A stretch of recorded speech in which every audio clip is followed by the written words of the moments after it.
All right. Will everybody please rise for the Pledge of Allegiance? I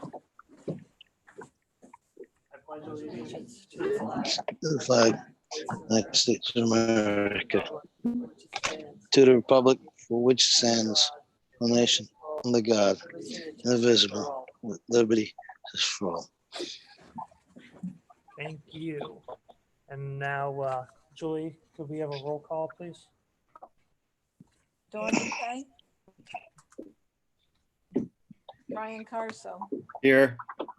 Jessica Decker. Jack Fisher. Lori Homer. Here. Pam Lutfi. Jack O'Leary. Here. Felicia Sheehan. And Rosemary Wall. Here.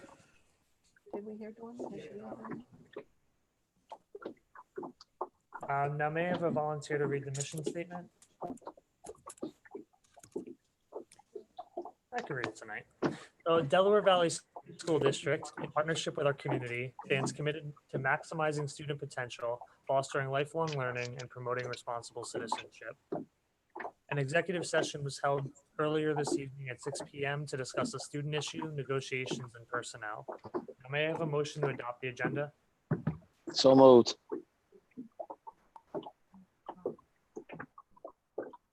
What?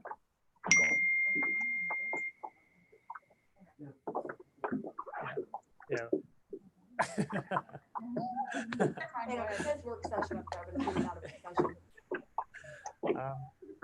May I have a motion to adopt the agenda? So moved, if anybody can hear me. Oh, yep, we got you, Jack. Is there any discussion? All those in favor say aye. Aye. Aye. Any opposed? Hearing no objections, the motion carries. We're going to move Dr. Bell's presentation to the end of the meeting, similar to last meeting. May I have a motion to approve the minutes from the regular board meeting held on July 16th, 2020? Second. Second. Is there any discussion? All those in favor say aye. Aye. Aye. Any opposed? Hearing no objections, the motion carries. We have no reports this evening. I'll move to the superintendent's report if there's anything besides the presentation. No, Corey, I'll just wait and do that. All right. All right. We'll move right down to the personnel items. May I have a motion to approve personnel resignations, appointments, and requests for accepted with regret. Second. Corey, I couldn't hear that. Could you remind everyone to turn off their Brian. microphones, to mute if they're not speaking, because there's just way too much background noise. Is that better, Brian? That's better, thanks. Okay, no problem. So we have a motion and a second. Is there any discussion on the personnel items? All those in favor say aye. Aye. Aye. Any opposed? Hearing no objections, the motion carries.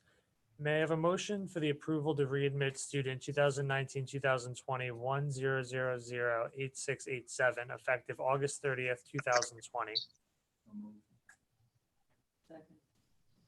Because it's a student issue, there's no discussion. All those in favor say aye. Aye. Any opposed? Hearing no objections, the motion carries. May I have a motion for the approval to appoint Dr. Margaret Schaefer as Delaware Valley School District's Title IX ADA and Civil Rights Compliance Officer? So moved. Is there any discussion? All those in favor say aye. Aye. Aye. Any opposed? Hearing no objections, the motion carries. Please note in the minutes that board policy 831 live stream video is under review as per the attachment. This policy will be approved at our next regular board meeting. Not really a approval, but may I have a motion for the approval of the emergency instructional plan as per the attachment? So moved. Second. Is there any discussion? John, does this approval align with your presentation?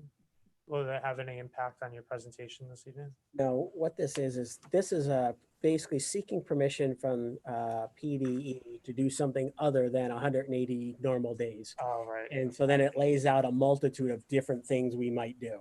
Group A, Group B, alternating, Zoom, and it lays out like 3 different options.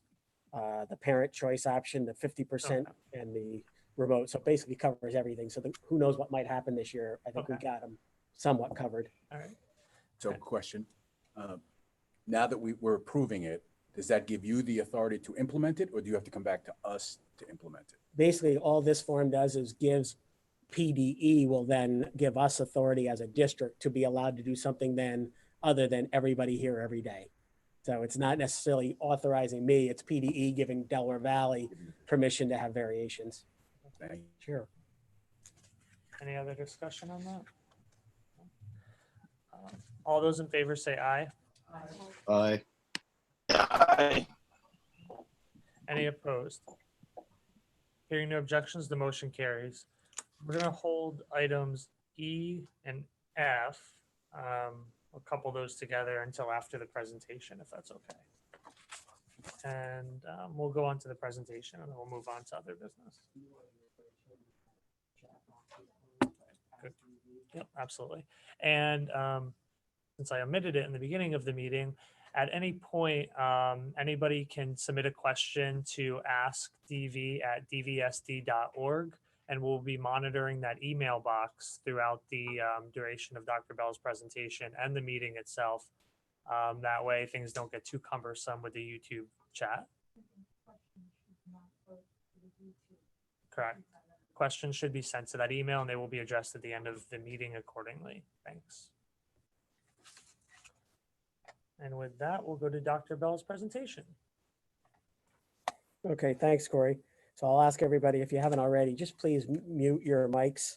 I'll go through the presentation and then at the end, I'll take questions from the board and we can go back to any slides if we need to.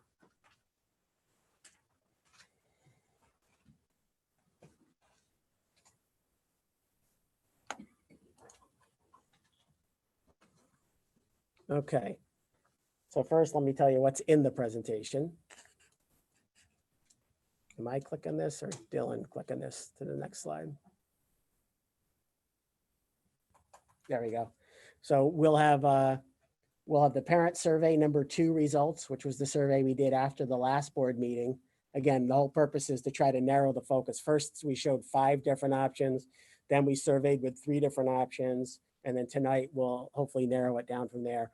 So we'll have parent survey number 2 results. There's also some information in here about the health and safety plan, which is on the docket for approval tonight. There's also mention of the frequently asked questions document and then the reopening options for the fall. So now we'll move to the next slide, which talks about the timeline. The timeline is the board would make a decision tonight on the reopening plan.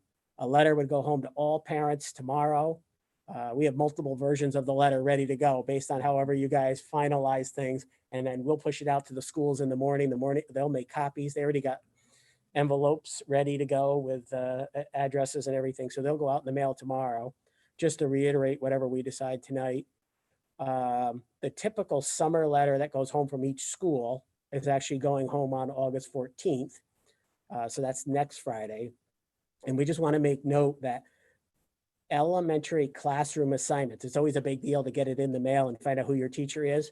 And we're just telling everybody up front that those assignments are tentative this year. They're not locked in stone because we don't know how many kids are coming to regular school and how many are going to Zoom and DV Cyber and things of that nature. So after we get the August 21st commitments, you'll see that's the last day for parents to make their commitments on August 21st. we may have to juggle classes to balance out class sizes to make them more even and to have more room so kids can spread out and be safer. So again, the parent commitment will be by August 21st. By August 21st, you'll have to tell us what you're doing. The default, and we'll cover this more, the default is that you're coming to school in person. And if that's the case, you don't have to do anything. It's just the people that are choosing some of the other options. And then of course, the first day of school is on the 31st. All right, so let's look at some of the results from parent survey number 2. Almost 3,300 surveys were completed, which represent that many students out of a projected enrollment of approximately 4,400. So it's a 75% response rate again. So that's a great response rate. I spoke to some superintendents last week that had response rates around 25 or 30%. And they're trying to plan what their opening is going to look like based on only having data from 25 or 30% of students represented. So thanks to everybody who filled out this survey. We had a great response rate both times for the early July survey and the late July survey. So, okay. Just to remind everybody, the 3 scenarios that were in the survey. Dylan, let me go to the next slide. Thank you. The first scenario that we posed in the survey was that students would come to school every day or they would Zoom every day. And of course, the pros and cons are the same as last meeting, but they're there just to refresh people's memory. And then the scenario number 2 is every day for elementary and alternating days for secondary. And you'll see the pros and cons there. And what this does is this reduces the number of kids in the secondary rooms. While the class sizes are somewhat similar to elementary, as you know, the secondary kids move around a lot. They're not with the same cohort of 20 or 25 kids all day. So that's why a lot of districts are looking at alternating day schedules for secondary. But pretty much everybody we talk to that's having face-to-face school has been looking at every day for elementary because they travel in different cohorts. And we'll talk about that. We'll go to the next slide, just some program notes. And I want to there's only so much space in a slide. So I want to give some more information to parents so they can make a better educated decision. The first thing we had said last month that self-contained special ed classrooms would operate on a 5-day per week schedule. Now, just to be clear, under these scenarios, we assume that all elementary kids, whether they're general ed or special ed, all elementary kids would go every day.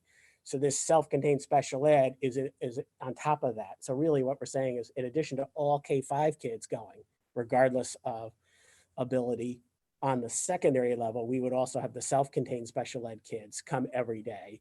And then one of the things, we had a long conversation with the special ed office this afternoon about both with Cheryl Nielsen, who's our supervisor for K-5, and Diana Bixby, who's our supervisor of special ed for 612, encouraging parents of special ed kids to call them next week and start having conversations because those special ed students have IEPs, which are individualized plans. And, you know, their programs are very different than other kids. And so we're encouraging parents that have any questions, concerns, where they should go, what they should do, that they should reach out to Cheryl or Diana so they can have those individual conversations. And if so, hold IEP meetings because they don't fit in a neat little box where everybody does this. Each one of them has their own program and we want them to have their program. So we're looking to see what else we can do for special ed kids, even if they aren't self-contained secondary special ed. What are the other secondary special ed kids and what are their needs and how can we address them? And whether that be alternating day, 5-day, what have you. So we're going to have a lot of work to do next week at the special ed department on that. Last month, we talked about trying to find a way for CTE kids to come in on a 5-day schedule. And with it just compounds the problem of having too many secondary kids at once. So if we were in an alternating day schedule, we would invite the CTE level 3 kids who are seniors, that they would be able to come in 5 days a week, but not the level 1 and level 2 kids. They would be on an alternating day schedule, just like all the other kids in their grade levels. And of course, under this scenario too, with alternating on secondary, elementary comes every day. So in both scenarios, elementary comes every day in the scenarios that we've painted in the survey. And then of course, scenario number 3 on the next slide is the one that we want to hope that we can avoid. And could you imagine if we could go a whole year and not have to do this, how wonderful it would be? But of course, that's always looming out there. Scenario number 3 is out there. Whether if things spike, the governor lays down a mandate or anything like that that might happen, we always have to have that in our back pocket ready to go, albeit we're far more prepared to do it this year than we were last year because we had to put it together on a moment's notice.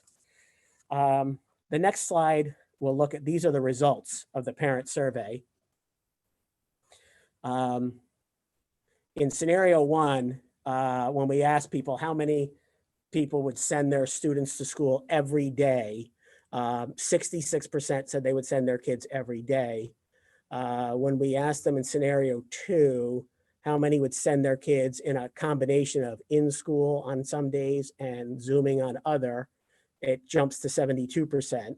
And of course, nobody would come in person if we're in scenario 3 because we're completely online.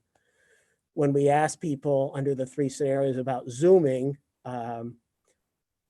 in the first scenario, 22% of the people said instead of coming 5 days a week, they would choose to Zoom.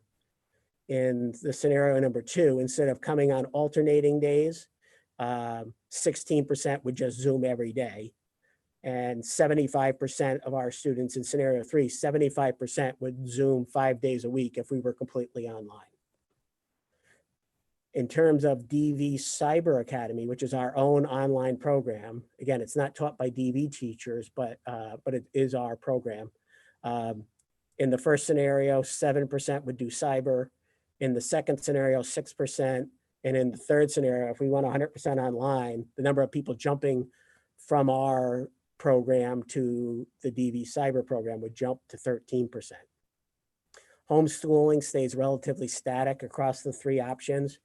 And other options, which would be things like going to a private school, going to an outside cyber, things of that nature, stay static in the first 2 scenarios at about 4%, but then it jumps to 9% in option 3. So there's significant jumps in the DV cyber and other schooling in that third scenario. Okay, and of course that has ramifications budgetarily as well. On the next slide, just a reminder, and this was the slide we showed in July as well. That's our cost, and that's actually last year's costs. They're going to be a little higher this year. The outside cyber is going to be about 14 grand for outside cyber regular ed, and the outside cyber for special ed is going to be up around 28,000. So those numbers will all be adjusted a little bit going forward with new numbers. And you can see when you have an extra 100 in DV cyber, it's another $460,000. And if you have an extra 100 students going to outside cyber, it's anywhere from 1.4 to almost $2.7 million hit to our budget that was not budgeted for. So that would put us in a hole. Okay, we're going to take a look at the parent survey by grade levels, just to give you an idea, because at different grade levels, parents have different feelings, obviously, about what their comfort level is with sending their kids to school. This slide here shows you scenario 1 in scenario 2 for the elementary kids. And so just I won't read all these numbers to you, but just to give you an orientation to it. In kindergarten, under scenario 1, 63% of parents would send their kids 5 days in person, and 19% would send 5 days Zoom. And then under scenario 2, it jumps to 71% would participate in person and 13% would Zoom. And then you'll see it goes down the line. You can see first grade and second grade all the way down to 5th grade. In each grade scenario, more people would come to school and Zoom less in scenario 2 than scenario 1, which I thought was interesting with elementary students, because you always hear so much about supervision for the little ones if they weren't in school 5 days a week. So you'll see there's a bump up. Actually, kindergarten is the one, and I guess that makes the most sense, that the younger they are, the more protective you'd want to be in terms of giving them exposure to other kids. So that's probably why that one jumps more than the others, from 63 all the way to 71.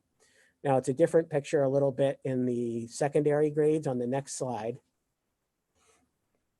Here's grades 6 through 12.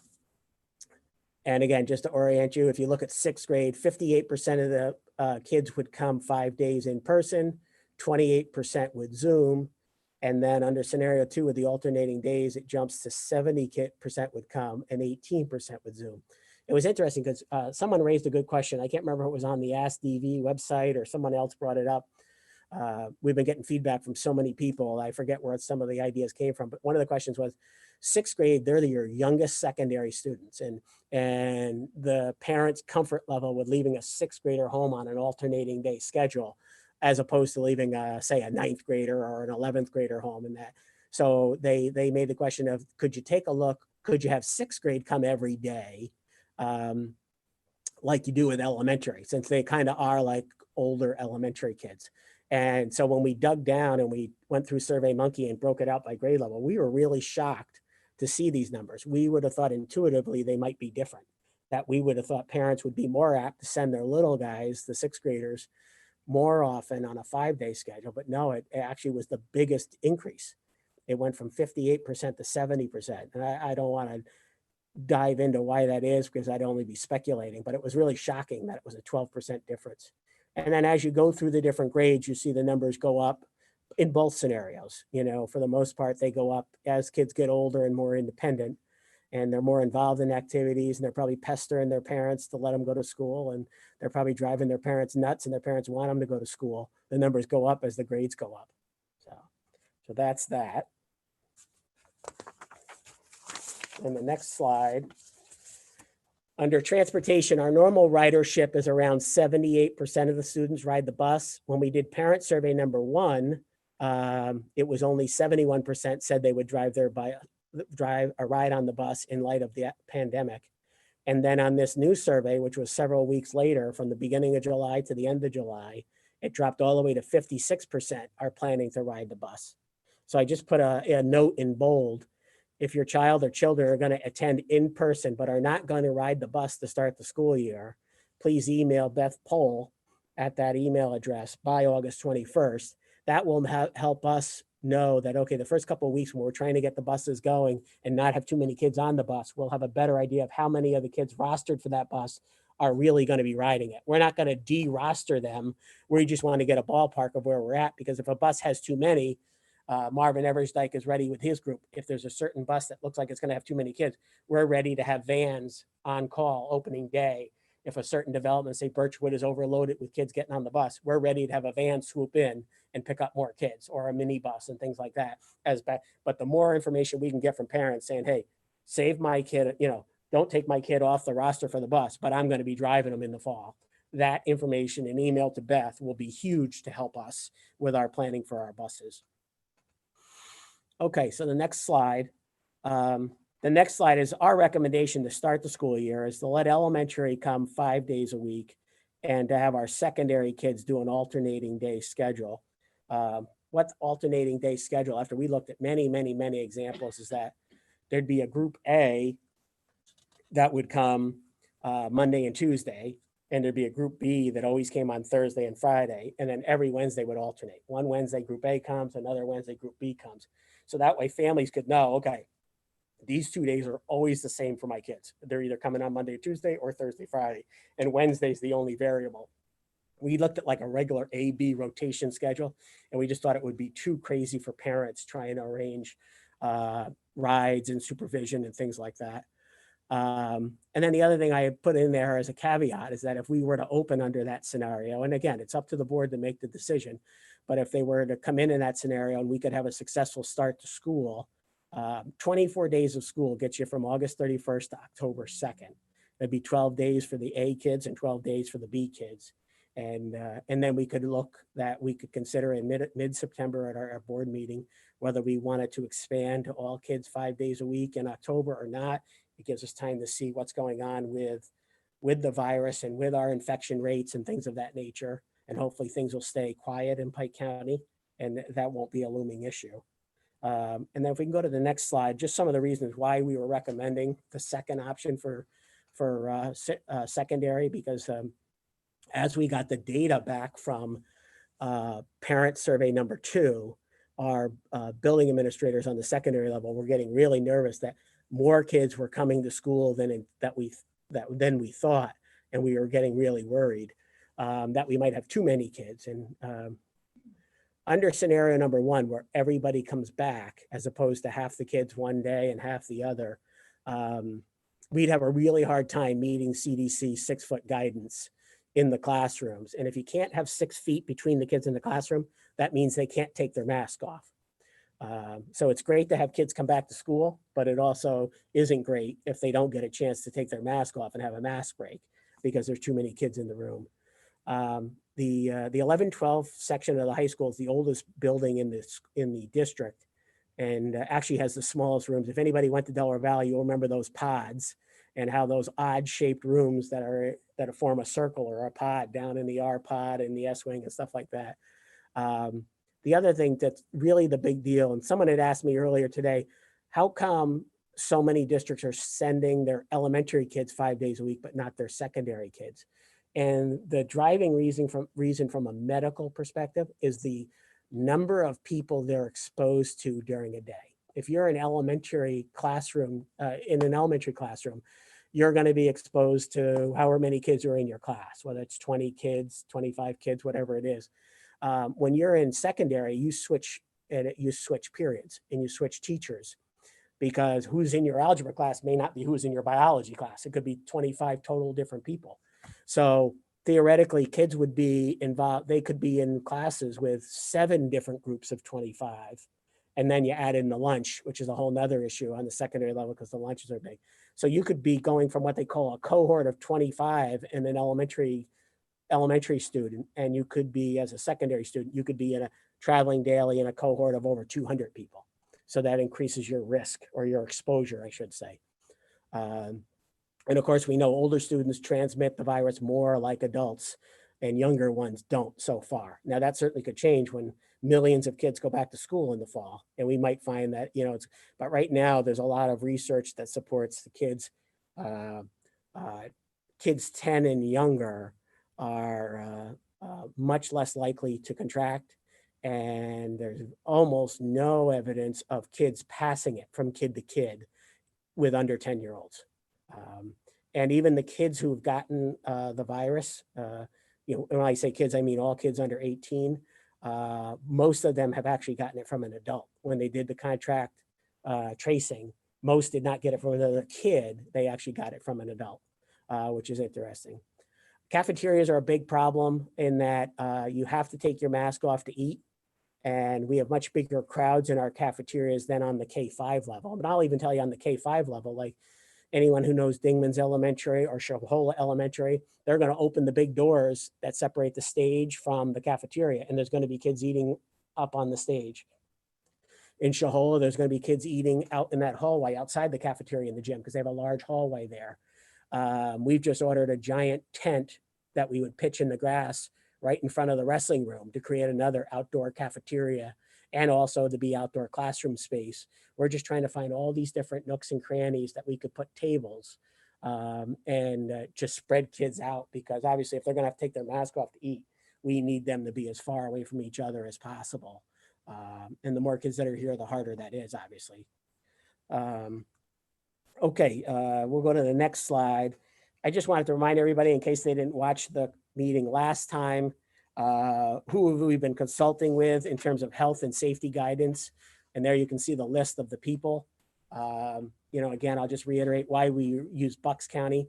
It was shocking to me to learn that I mentioned this last month, only 6 counties in Pennsylvania out of 60-some counties, only 6 of them have full-fledged health departments. So those full-fledged health departments really had to step up and provide guidance to school districts. So the Bucks County has been the one that's been providing a lot of guidance to the schools on the eastern side of the state. So that's why Bucks County is on there, because you might say, why in the world is that on there? It's not related to any of these other ones. So there are some of the major agencies that we've been leaning on and authorities. On the next slide, we've been part of the Wayne Pike Regional Task Force, and then you can see who's involved in that. And then on the next slide, we had our own reopening task force for Delaware Valley. And then on the next slide, I'm going to talk about the health and safety plan. And what this is this is a document that was provided by PDE that every school district, all 500 districts, had to fill in this document. And it has to be sent to PDE So we'll ask you to approve that tonight, and then that would be emailed to PDE tomorrow, and then also put up on our website is the other requirement for it. So we took the PDE provided template, and then all the schools in IU 20 worked together. The supers worked with the supers, the nursing people worked with the nursing, the HR people worked with the HR, et cetera. And we created a draft document for all 14 entities in IU 20. And then each district took that draft plan and then tailored it to our specific needs. It ended up being 42 pages in length. It's on the approvals for school board approval tonight. And again, it would go on the website and be sent to PDE tomorrow. It's a long document, and there's a lot of more compliance than informational in that respect. And that it's just, but everybody can look at it. If you're having a hard time sleeping, it's a wonderful document to help you with that. That'll go up on our website tomorrow. Also tomorrow, or actually it went up today, I believe it was, the frequently asked questions document. And that's the next slide. I read all the comments from parent surveys 1 in early July, and then all the parent comments in survey number 2 in late July. Dr. Schaefer had done an employee survey in early July, and I sent an email to our staff in late July soliciting their ideas. And I read all those. I read everything in the chat box after last meeting. And I read everything that the staff and the parents sent to the Ask DV email account. So you're talking about literally, I think there was over 4,000 comments between all these different sources. But I read through them all. And then I tried to find the ones that the really big question, big ideas, or the ones that were asked so often. And we created this 8-page question and answer document. And that is posted on our DV website. And so that's out there for people to look at. And it has all kinds of questions on whether it's medical, whether it's hallways. If we were to do alternating, what would the alternating look like? Transportation, cleaning, disinfecting, the HVAC system, all those different categories. There's a ton of questions and answers on those categories. And then we'll go to the next slide on, it's called the COVID exclusion flow chart. This was created by IU 20. It was very well done by their Director of Health and Nursing Services. And on that exclusion flow chart, which is on our website, and there's also a YouTube video that will explain and walk you through the chart to know what you're looking at if you're not good reading flow charts and stuff like that. But it talks about what is the procedure if a student or staff shows symptoms? What is the procedure if someone tests positive? What is the timeline for someone to return? What is the definition of a close contact, which is what it is someone who's within 6 feet of you for 15 minutes or longer.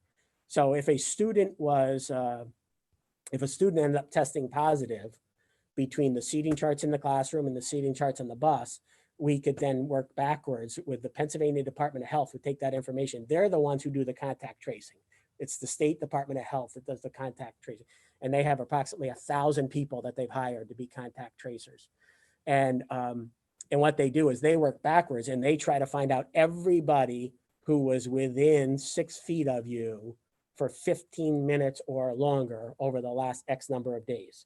And that's how they find out and find the other people that need to be self-isolating or quarantining, whichever you want to call it. So that's the close contact. So all that's on the exclusion flow chart. And again, I said there's a little YouTube video that explains the chart. And just so people are clear, just because someone tests positive doesn't mean we would close the school down. What it means, if someone tests positive, we find out everybody who's a close contact of them and have them self-isolate or quarantine themselves. And so the person who's positive and the people that were inside their bubble would also stay home. And then everything else and everybody else goes to school because they're not affected if they weren't inside that close contact definition bubble. So the next page is, we call it reopening information. And what we did is we wanted to have one place to put everything so people would know where to go to find out anything about the reopening. So if you go to our website, dvsd.org, and you scroll down a little bit to the district news, right on that first news topic on the left-hand side, You click on that reopening information, and on there, you'll see all these documents that are listed. The only thing you won't see right now is you won't see the August 6th PowerPoint until tomorrow, and you won't see the parent letter until tomorrow. And the same with the health and safety plan. Once we get the okay tonight, those will go up there, but all those things are posted on that site. So everything you could ever want to know, any questions you have, the COVID flow chart, the parent letter, the PowerPoint, you name it, it's all in one place. You just click on reopening information and all those documents will be housed in one place for you. And then in the second spot for our district news, there's 3 pictures that go across for the top 3 news stories. The second picture, you'll see it's a purple graphic and it's the symbol for Wayne Memorial Hospital. They've created a COVID informational video and they shared it with the 4 districts in the Wayne Pike area. And it's done by the doctors at the hospital, just to inform parents more, to learn more about COVID, to talk about what they can be doing right now to help prepare their kids for going back to school, whether it's buying a mask, having them get ready and getting used to wearing it. If they don't have a relationship with a pediatrician, there's some resources there to help people so that we can get everybody lined up with some medical help now before something happens, not after something happens. So you'll see the reporting information is the left box and then the center box is the Wayne Memorial video. So I encourage everybody to check that out. So, okay, the next slide is about the timeline. This was earlier, but I wanted to review it again. So the board decides on the reopening plan tonight. Letters go home to the parents tomorrow, and a copy of the letter will be posted on the website, so you don't have to wait for it to come in the US mail. The summer letter from schools goes out on the 14th, along with the tentative elementary classroom assignments. And again, they're tentative. And then the parents have to decide by August 21st what they're going to do. And then we open school on the 31st. The next slide is called commitments. This is where the parents come in. They've been dying to know all summer. We're finally ready to let them know. And then they have 2 weeks to take action. If your child is going to come to school in person, it doesn't matter whether we have a 5-day option or an alternating day or whatever. If you're coming to school in person, you don't have to do anything. You're in that default group, that large group that's probably going to be, I don't know, 60, 70% of the kids, whatever, 75%. I think you don't have to do anything. If your kids come into school, whenever we allow them to come to school, then they don't have to do anything. If you're going to do Zoom 100% of the time, you're all set. No, I'm going to do Zoom. That's my thing. Then what you need to do is you need to call your child's school office and talk to the secretaries. They'll be taking a master list of everybody who's going to Zoom 100%. And then we know that we don't have to, those people won't be riding the bus. We don't have to worry about a seat for them in the classroom at this present time. And that will help give us good, accurate numbers of how many kids are going to be in the class, how many kids are going to be on the buses. So all you have to do is call the main office at each school. So if you have 3 kids and they're in 3 different schools, you do have to make 3 calls, but it's imperative that you call each school for each kid so that each building has an accurate number. If you're going to use, you're going to go the route of DV Cyber Academy, that gets set up through your school counselor. So if your child is in one of the middle schools, then you're going to call that middle school and speak to the counselor. If they're not in right now, leave them a message and they'll get back to you, because everything for registration for DV Cyber Academy is done through the school counselor. If you're going to do homeschooling, you would call Lisa Matarazzo here at the district office, and her number is 296-1827. So that's an important slide. And again, this PowerPoint will go up in the morning on the website in case you didn't catch this. But again, if you're coming to school, you don't have to do anything. It's just if you choose one of the other options that we've worked so hard to put together for you, you'll have that. So August 21st means parents have 2 weeks to decide. And then that gives us 1 week after that time for the week, after the 21st. It gives us a week to rebalance class sizes, adjust busing numbers, know if we're heavy on a bus or light on a bus and things of that nature. So we're giving the parents 2 weeks. That squeezes us in that we only have a week to make these modifications to everything. But we thought we would give parents 2 weeks so they could check things out and make their commitments. And then the last slide is about questions. What do you do if you have questions? Well, the first thing is most questions probably could be answered at the school level. Now that we are going to take action tonight on a global district-wide level, now everything will go down to the building level, and every building is a little different. The grade configuration may be different. The number of kids in the building, the physical design of the building may alter some things. So a lot of decisions are going to have to be made at the school level with the faculty and staff and the principal. So now after tonight, it'll really shift to that phase. So most of the time, if you have any questions, you're going to call your child's school. If you have a special ed student and you have questions, then we encourage you to call the special ed office. If they're elementary, you'll speak to Cheryl Nielsen. If they're a secondary student, you'd speak to Diana Bixby. Because tomorrow is Dr. Maria Farrell's last day of work. So these ladies get to field all the calls and Maria doesn't have to field them. So that's the best route, because again, individual plans deserve individual attention. So we encourage all the special ed parents that have questions to call there. If you have questions about busing, obviously you can call transportation. If you want to know more about the DV cyber program, there is information on our website. You can go to the academic tab on the website up on the top of the homepage, and then you can click DV Cyber Academy, or you can call 296-1805, and Stephanie or the other ladies in my office can give you more information about DV Cyber. And then you'd go back to the counselor if that's the option you choose. And again, Lisa I'm sorry, I should say 296-1827. There was a typo there. You have questions about homeschooling or you want to sign up for homeschooling, Lisa can do both, answer your questions and sign you up. And then if you have more global questions that aren't student specific or anything like that, you can always use the askdv@dvsd.org email account to deal with those more global questions that aren't billing specific. Okay, at that point, now I'll stop, and then that way the board members can ask any questions that they want. I just have one question. Do you want to add private school to that list? That's it. You were muted. Okay. Oh, okay. Hold on. I want to hear. Can you hear me? Do you want to add private school to that list? There are some students attending private school. Yeah, and Okay. traditionally when people go to private school, one of two things happens. Either A, we know ahead of time and our counselors will speak to them, but other times we don't know, because we'll try to encourage them to go to our cyber academy or homeschooling and stuff like that. But other times they literally just sign up for an outside cyber and we get a notification from the school. That's how we find out they've left. Like today we had a couple, Well, so- I'm just thinking if someone's child is attending private school and they don't notify you, you may assume That's they're in true. that other category.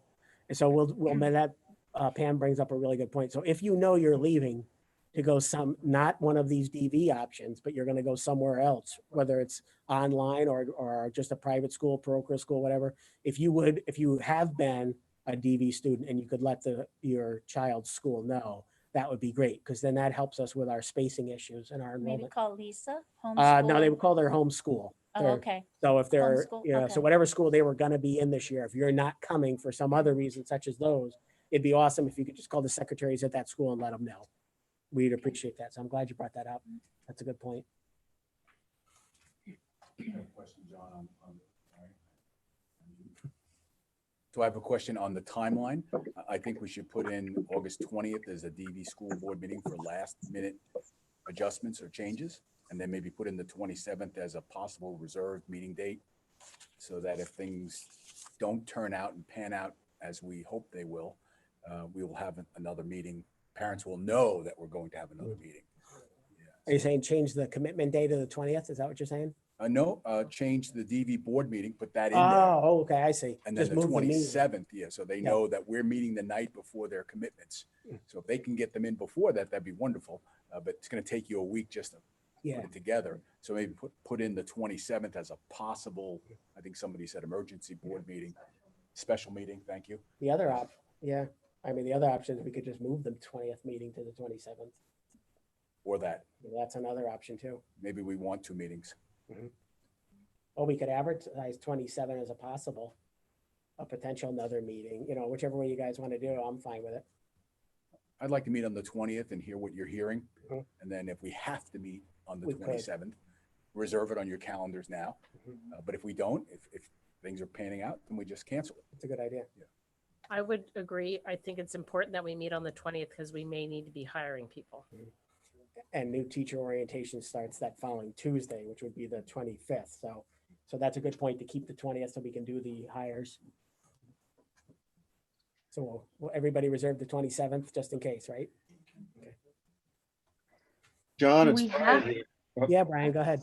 Yeah, I would just like to say, first of all, for all the parents tuning in, we on the board have gotten to see you and the other administrators at work on this for the last several months. And it's been an extraordinary amount of work with a lot of worry that's kept you up at night.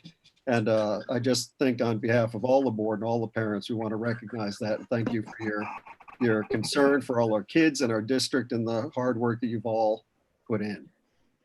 Having said that, I want to speak just to support your recommendation. My goal as a school board member, I think everybody's goal is to have an environment where we can get as many kids that want to attend the actual classrooms 5 days a week as possible with that Zoom option for students who can attend. But in order to get our students into the classroom 5 days a week, if we start the school year getting everybody in 5 days a week, I think there's a greater likelihood that we might find ourselves a month from now going to full remote and finding that we spend several months with nobody in the classroom. We're fortunate in this part of Pike County right now that we have a low virus transmission rate. But to borrow from the poet John Donne, no school district is an island unto itself. And there's a lot of changing circumstances. We read about how the virus transmission rates are coming up I-95 from the south, from Ohio, down in Philadelphia and Pittsburgh. So we don't know what exactly is going to affect our schools if we fill our classrooms up on the first day of school. I think if we use this plan of A, B days, we're more likely to ride out whatever is happening with this virus in the next 5 weeks, and then be in a much better position on October 2nd to make a decision, hopefully, that we can change our plan and invite as many students as can come 5 days a week. So in the long run, I think adopting this plan that you recommend makes it more likely that we'll be able to go back to a 5-day-a-week plan if we have this pause and do the AABB day. Furthermore, I think having this 5-week AABB plan gives parents an opportunity. Granted, it is a hardship for parents who have to find care for their children 6th grade and up, but it also gives parents an opportunity to assess the health conditions in the school, to make their own assessment of the virus transmission rates in these very uncertain times, to assess how their children do on Zoom this year, which is going to be different from what happened in April and May, and that parents will be better able to make a decision for their children come late September, early October, if we're able to make a change back to 5 days a week. There are no good options. This is a difficult thing for every parent, for every teacher, for every administrator. But I think what you've laid out is the best option that gives us flexibility and the greatest likelihood of getting as close to normal as we can get for the longest amount of time this school year. So thanks for that.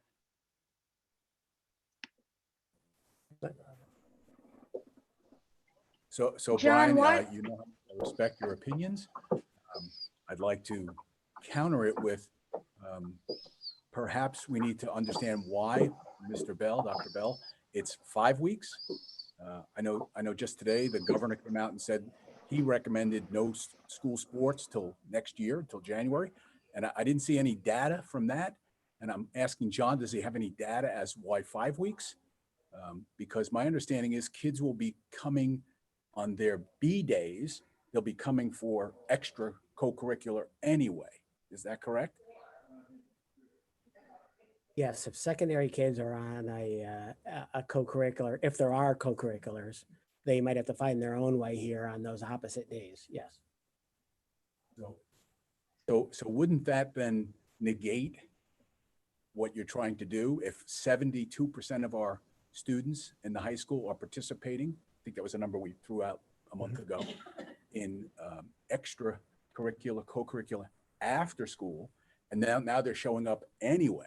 Won't that negate the fact that they're going to be here and intermingle with the kids that we didn't want them intermingling with? And would that negate your whole 5 weeks? And Well, for two reasons, I would say no. The first thing I would say is that, the, am I on? Yeah.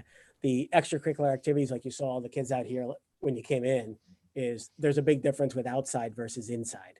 The only inside sport we have right now in the fall is volleyball. Although this whole thing may be a moot point, we may hear tomorrow that sports are done for the fall. But the real thing with the advantage, I mean, there's disadvantages to alternating day because kids are not here every day. Let's be honest. The advantage is that there's not so many kids per room. That's the advantage, that you don't have so many kids per room in a classroom on top of each other being required to wear their mask all day. So, sure.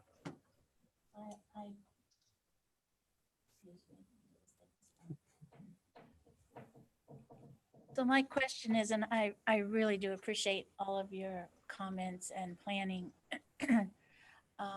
especially the safety features. But I just heard two people say that the goal is hopefully to get these students back, more of them, in October. So what is going to be different facility-wise if we don't have the space as we've been told? And now, how will you have it in October? Well, I don't think we should hang our hat on October right now. That was an example of how you would get 12 days and 12 days. We don't know where we're going to be in a month. We didn't know where we were a month ago, and we're certainly in a different place now than we are. What I was saying is that if we could guarantee people we wouldn't switch gears on them because of our own volition between now and October 2nd, at least people could count on the first 5 weeks of school. Whatever we choose, if we don't have an outbreak, it would be the same. So, but it's not like automatically October 5th, we're going to plan C or plan D or anything like that. We'd have to have, this is going to be an ongoing weekly conversation, I'm afraid to tell you. It's going to be, we're going to have to John, Everybody else has like less questions than I I do. think Dawn was just calling. Dawn had one quick, sorry. If we start on the alternating day and the goal is to get to every day, can you hear me? I'm sorry. yep, With flu and everything else coming into play, and I'm sure that's going to have a lot of people afraid at that time. Why don't we get them in now? Get them back to some normal schedule, because unfortunately, we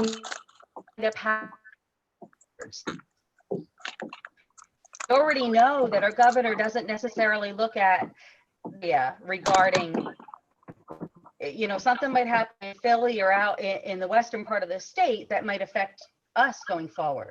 So when our rates are low, and I think parents have had a lot of time to think about this, that why are we giving them till the 21st to make a decision? I would think a week, get us there, this is what I'm going to do. I'm going to Zoom, I'm going to cyber, or I'm going to send my kid to school. That should be enough time to get that information, because that information really, dictates how you move forward.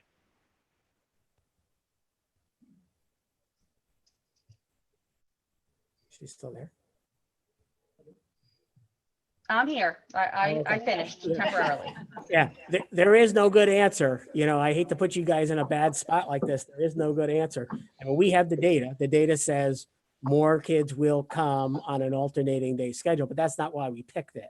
We picked it because we were hoping that if we had less kids per class, it would allow kids to spread out and have 6 foot social distancing in most instances and allow kids to take their mask off. If we go the flip side and have everybody come all at once, as opposed to 50% one day, 50% the other, then we know we won't have 6 foot social distancing in most classes, and the kids won't be able to take their mask off, in most classes. In some of the electives, they will. They might be an elective class that maybe there's only 16 or 18 kids in the class, and some choose Zoom and some choose cyber and things like that. But in the classes that have 26 or 28, you know, if 20 of them come, in most, for example, in most high school classes, 13 or 14, or sometimes if they're a little bigger, 15 is the magic number that makes the difference between kids having 6 foot social distance or not having. So, but there's no right or wrong answer. These are tough. So we assume we can socially distance with the 6 feet, the elementary grades, correct? Oh, sorry, Dawn, could you repeat that? Yeah, so the assumption is that we can socially distance the elementary grades, correct? More so than on the secondary level, because they tend to have less kids per class. On the elementary level, we try to keep the classes a little smaller on that grade level. The other issue is that the percentages of kids that are expected to come in the elementary is lower than the percentages in the high school, based on the surveys. Based on middle school and high school, percentages are higher of the number of kids coming in, so that affects it. And then the third thing why most districts are doing elementary 5 days a week is just 2 things. A, they're only traveling on a cohort of 25 kids, not 200.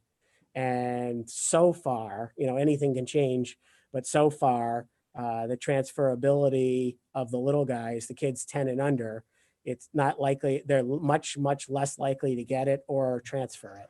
So it's a combination of things. Right. Yeah, I think the cohort is kind of thrown out the window, because when you're talking about the older grades and you're talking about extracurricular and sports, if they continue, which there are now, you're not keeping those A's and B's apart. I mean, just in programs they're going to bring, let alone outside of school. So as far as trying to keep those groups apart, that's not going to happen. So I think your mix of 200 is probably even greater than that. And quite frankly, when you get to special ed and you're talking about non-self-contained and kids on IEPs and kids who are included, well, so if you're going to an A and B schedule and you've got a child who's included, well, to be fair to that child, they should be included the 5 days if they're going 5 days. So they're now included with A and B. So it's another opportunity for those groups to be mixed. Yeah, and we didn't fool ourselves into thinking that the A's and B's would never meet because of clubs and sports and stuff like that. The A and B was just a way to divide it into telling who could come today and who can't, so that we could have half as many kids. That's all it was. John, They're all mixing outside right now. There had to be a couple hundred kids outside just now doing fall sports. But if you guys are both away, if you didn't see it, the governor said today that he strongly recommends that we cancel all sports through January 1st. So we're waiting to hear from the PIAA tomorrow. So sports may go out the window as early as tomorrow. Go ahead, John, can you hear me? Yep. Okay, you can hear me. All right, because first off, thanks to Dylan, because he keeps reconnecting me. Up here in Maine, this internet's bad. The first question I have for you is, since this is like fact finding, it's not, I'll try to limit the discussion because we don't really have a motion on the table yet, but I can save it for later. Child K5, can they Zoom 100% of the time if they want to? Yes. Say a parent wants to keep a child home. They can Zoom 100% of the time. Okay, because some parents have said that. All right, so I want to make sure that option is open. As far as the special education kids, my own feeling is that regardless of what a child should have, and I think you said this, regardless of whether they have a full out and out IEP or a 504 or something like that, that every child's parents, every special education child's parents will get the option to send the child 5 days. Is that correct? That's what I got out of your what we presentation. Said, if they're self-contained, we already said we would do that. But if they're not self-contained and they're more mainstreamed into the regular classes and they want their kids to come more than alternating days, then they should call special ed and see what we can set up. Because I can't say this kid can come and that kid can't, because everybody's IEP is different. But I try to make accommodations for some more of those kids who need it. Because who knows what is our PT and speech and things of that nature. And a lot of kids missed a lot of stuff in the spring. Right. I just happen to know a few of these kids that fall into this category that just are not good on the computer. I mean, they don't have the extent that say other children would have with their special needs, but they still are just not good on the computer. So I'd like that option to be open to them. I don't want to cut a child out or force a child to do something that he's not able to do. So that's why I'd like the broad range on special education. Mhm. The third thing is, according to these numbers, I say, we can't do the 6 feet in middle and high school. So I'm okay with the hybrid if we can't do the 6 feet. Because I would like the 6 feet plus the masks. I'd like to go above on that. Go with what the CDC says, what the governor says, what Rachel Levine says. I don't think we can go around that. My problem is with the numbers, when 75% of the parents responded, and we're already at 63% occupancy for K-5. I gotta feel that if the other 25% responded, those numbers would rise. So what percent can we get to in K-5 where we can still keep 6 feet difference, or what total number? Because I understand, I'm a parent. My wife's up there, she wants to know an answer 2 weeks ago. I'd like an answer. The parents would like an answer. But I have to ask my fellow parents, how many of you are coming? And I need some kind of binding number. Because I know if it's 65% today, so many parents are going to say, well, it's only 65%, I'll send my child. And then another parent will say that, and we'll go from 65 to 100%, bingo, bam. So I'm okay with your plan, and I appreciate all the work you and your staff have done with it. But I do have questions about the K-5 now. If we can't, I understand they're not exposed to the other children so much as in the middle and the high school level. But still, I got to think that 63% is going up. And especially when 72% of the parents said that they'd rather do the hybrid for the K-5. So You know, I'm just I'm not glad on you- that. Good point that I should have made earlier is that, again, all this data we have is based on 75% of our student population. We don't know what the other 25% is going to do. You know? That's exactly what scares me, John. Yeah. That we And don't that's know. probably And why we need to have another meeting on the 27th, like Jack had mentioned, because everything will be in by then and we'll know what we're up against. But ultimately, parents aren't committing until we commit first. They're not showing their cards until we show ours. So we got to at least get the ball rolling tonight. And am I correct in saying, Dr. Bell, that where it says the 6th through 12th graders will be in contact with about 200 people, 200 other kids during the school day? Yeah. If we do AABB, won't they still be in contact with 100? Right. That number would be cut in half. Right. It would go from 200. Theoretically, you'd go from 200 to 100. And would there be any significant difference in transmission rates, whether they're with 100 kids or 200 kids? The only thing I'll tell you is the more kids, the more likely they could contract it. The less kids, that's why elementary and secondary are two different animals. Elementary is very simple. They go to their classroom. The art teacher is going to come in. The music teacher is going to come in. The guidance counselor, they're all those special area people are going to come to that room where those 20 to 25, well, it'll probably be less than 20 to 25 after you take out the Zoomers and stuff, but that group stays together all day. You guys know it's just not physically possible to do that on the secondary because I'm in algebra first period, then I have a whole nother group in bio second period, a whole nother group in third period history. So your deck can be mixed every period. So, I'm a data guy, and when I think of a normal Bell distribution curve, whether it's 100 raw people or 200 raw people, the question is, what's the standard deviation between the two?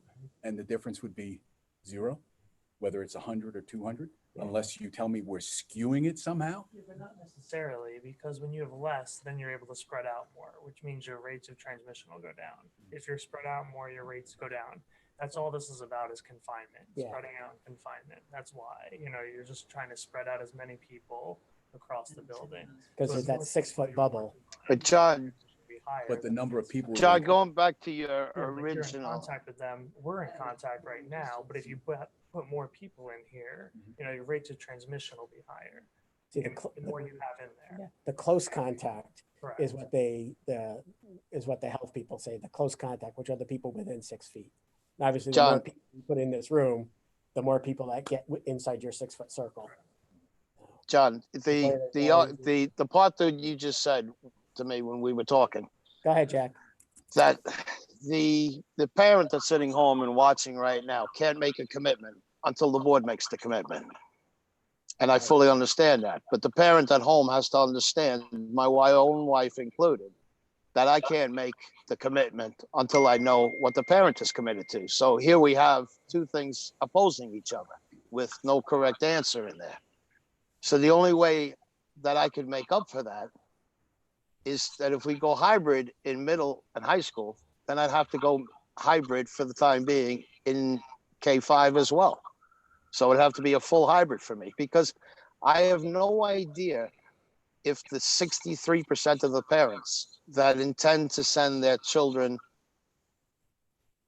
5 days a week, if that number doesn't grow to 85, 95, or 100% tomorrow. So if I'm forced to vote tonight, I have to believe that it will be, because otherwise we wind up with 90% of the children in school and we can't spread them out 6 feet. And I know the problem with the parent. The parent can't decide until we decide, but us board members, we can't really decide either until the parent decides. So the only logical answer to that is to go hybrid until we find out. And then if we can look, I want my children in front of a DV educator 5 days a week. I want them sitting in a classroom 5 days a week in front of a DV educator. That's the best education they're ever going to get. But I can't have that safely, from what I'm hearing tonight.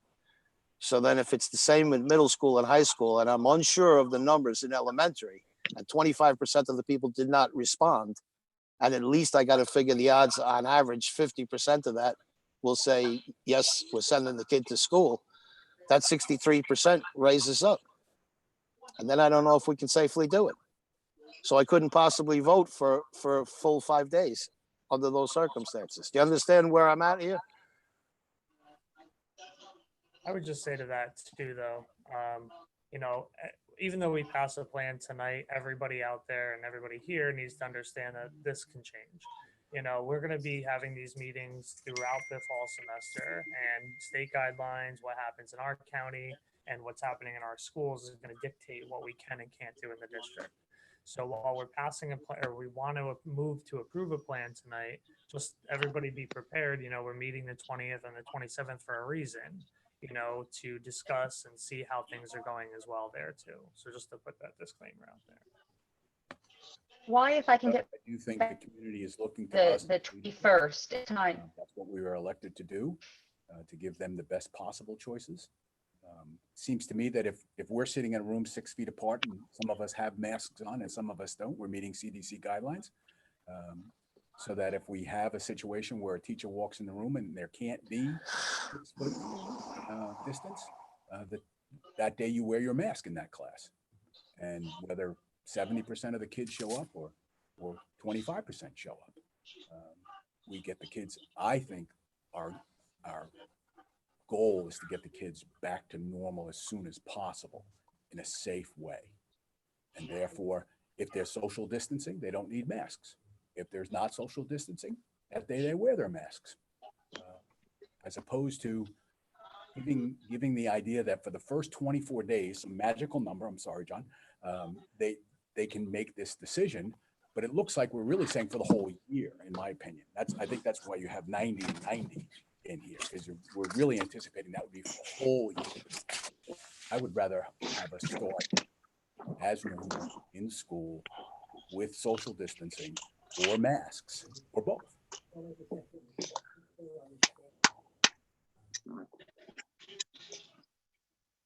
John? John, you're muted. You're muted, John.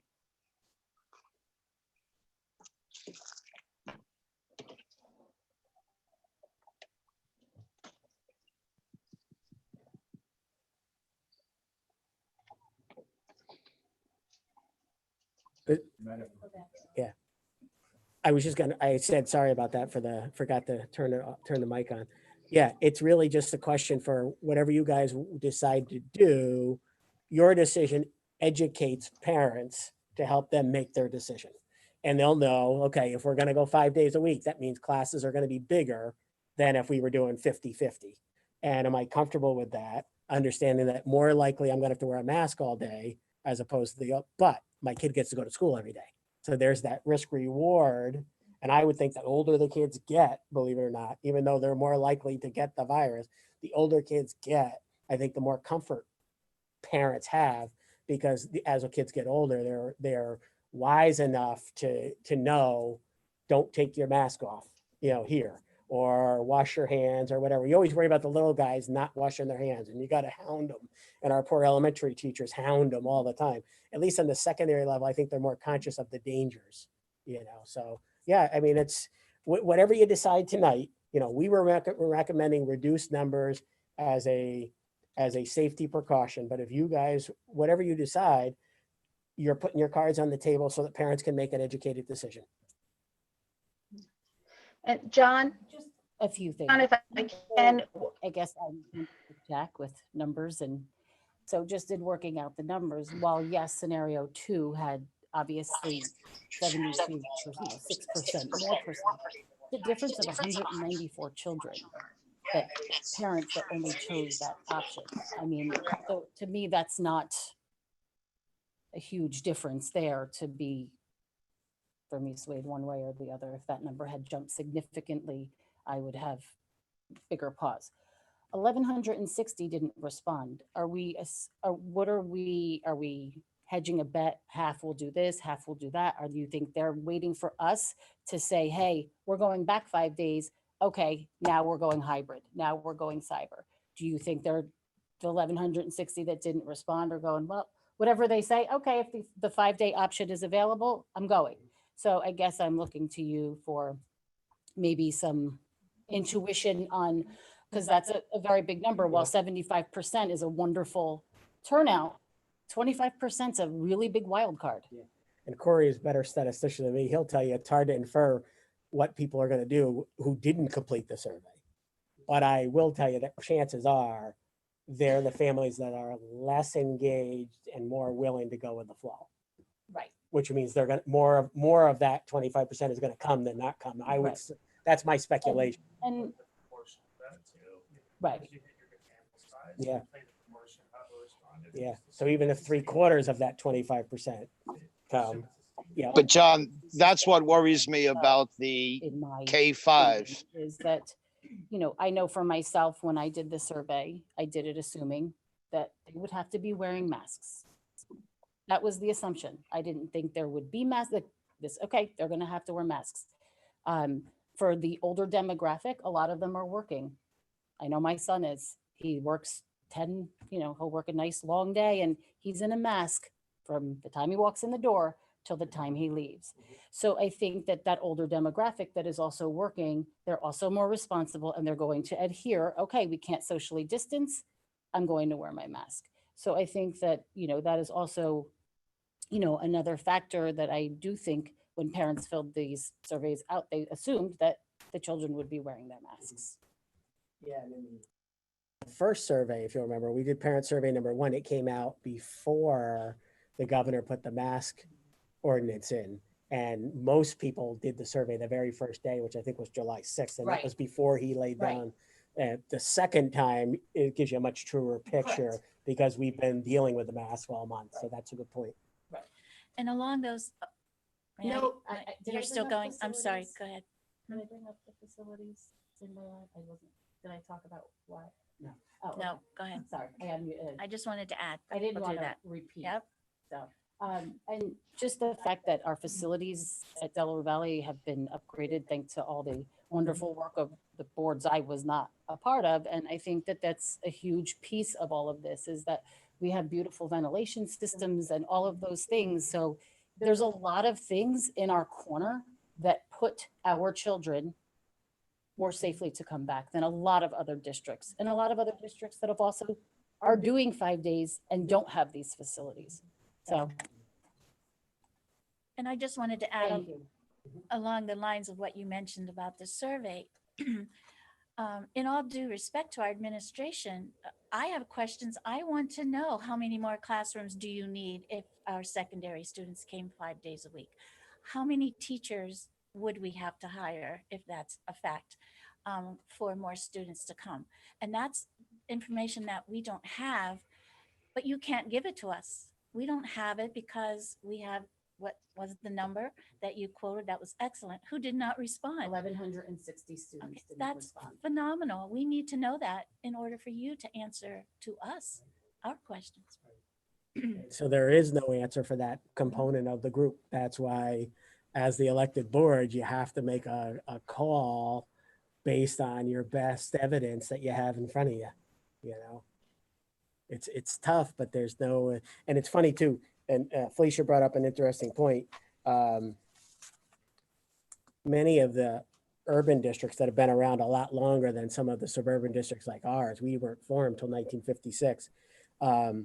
They're a lot more likely to go on a alternating day schedule than some of the suburban schools.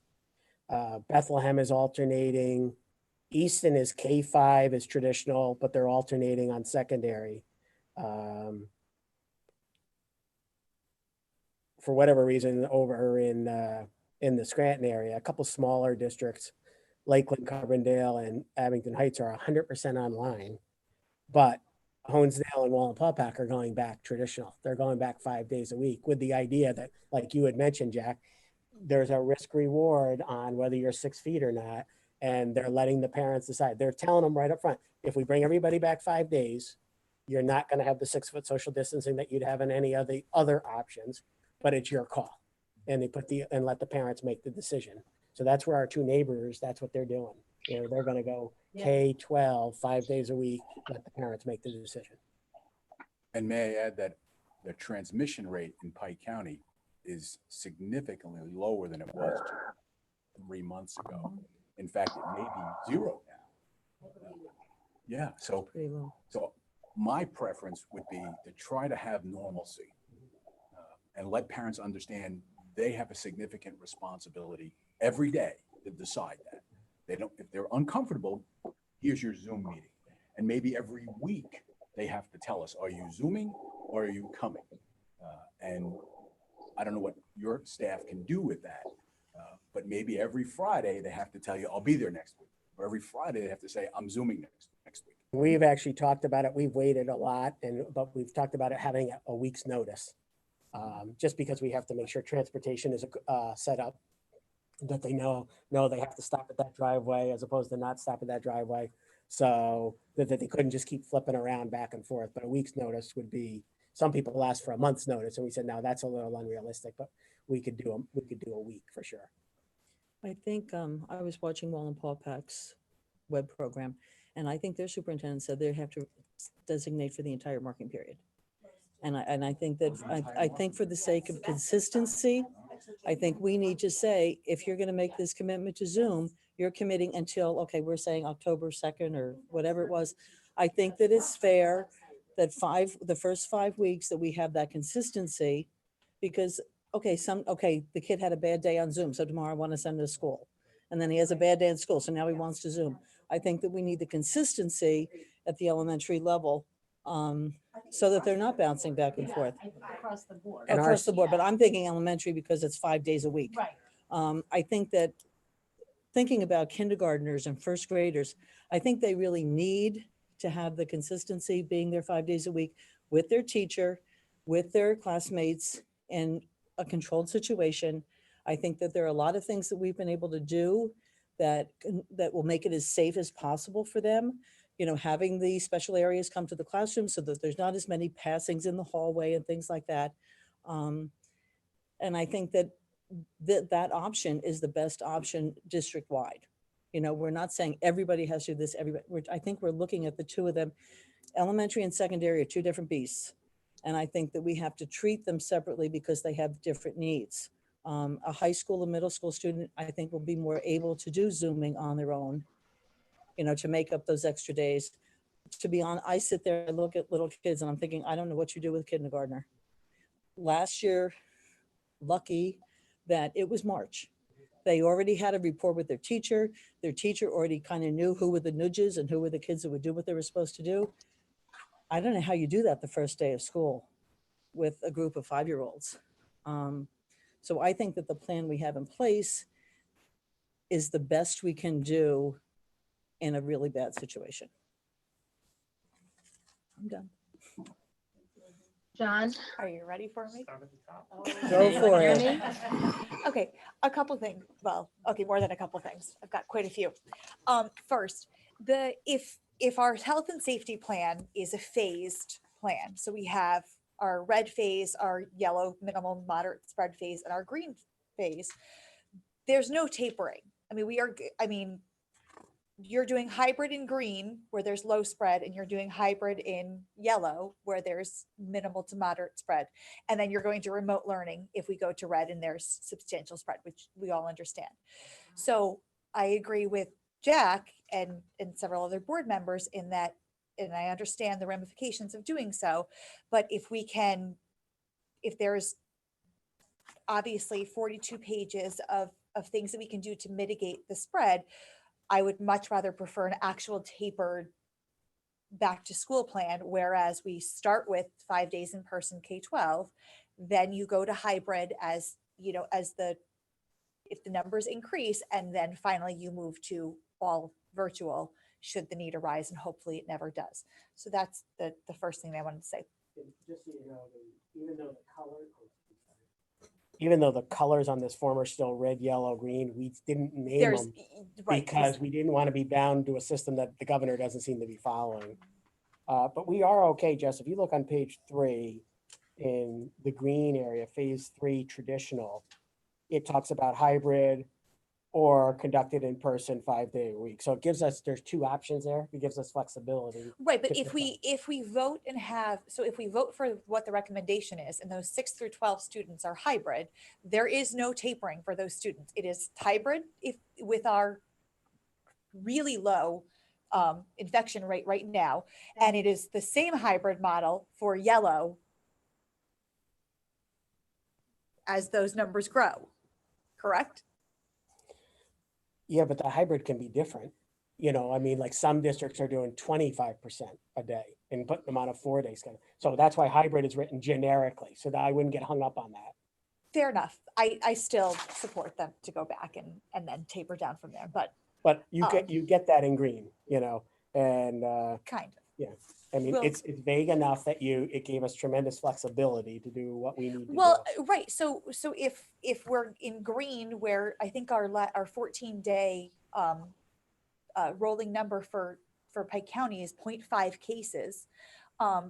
If in that scenario, we're sending the kids back, they're getting either 2 or 3 days a week. Now, if those numbers do increase, God forbid, and obviously I hope they don't, now you're going even less. Now you may be only going 1 day a week in person. So I guess I would prefer to taper it the opposite way. I did have a question about how long they had to decide to commit to their whatever their choice was, and I think that doing it weekly, I think is going to be very difficult for teachers. Just from consensus, what would be a comfort level on your end in terms of if kids are Zooming and want to go back to in person? Is it at the midway of the marking period? I Or the first week in November at the end of the marking period, all the way in November? I wouldn't mind, this, obviously I'm one board member, but I wouldn't mind giving them, let's say if we're going to do October 2nd is like a midway point, like that you can, if you want to do the first 5 weeks, and then from there, then you can determine whether you want to do the end of the marking period.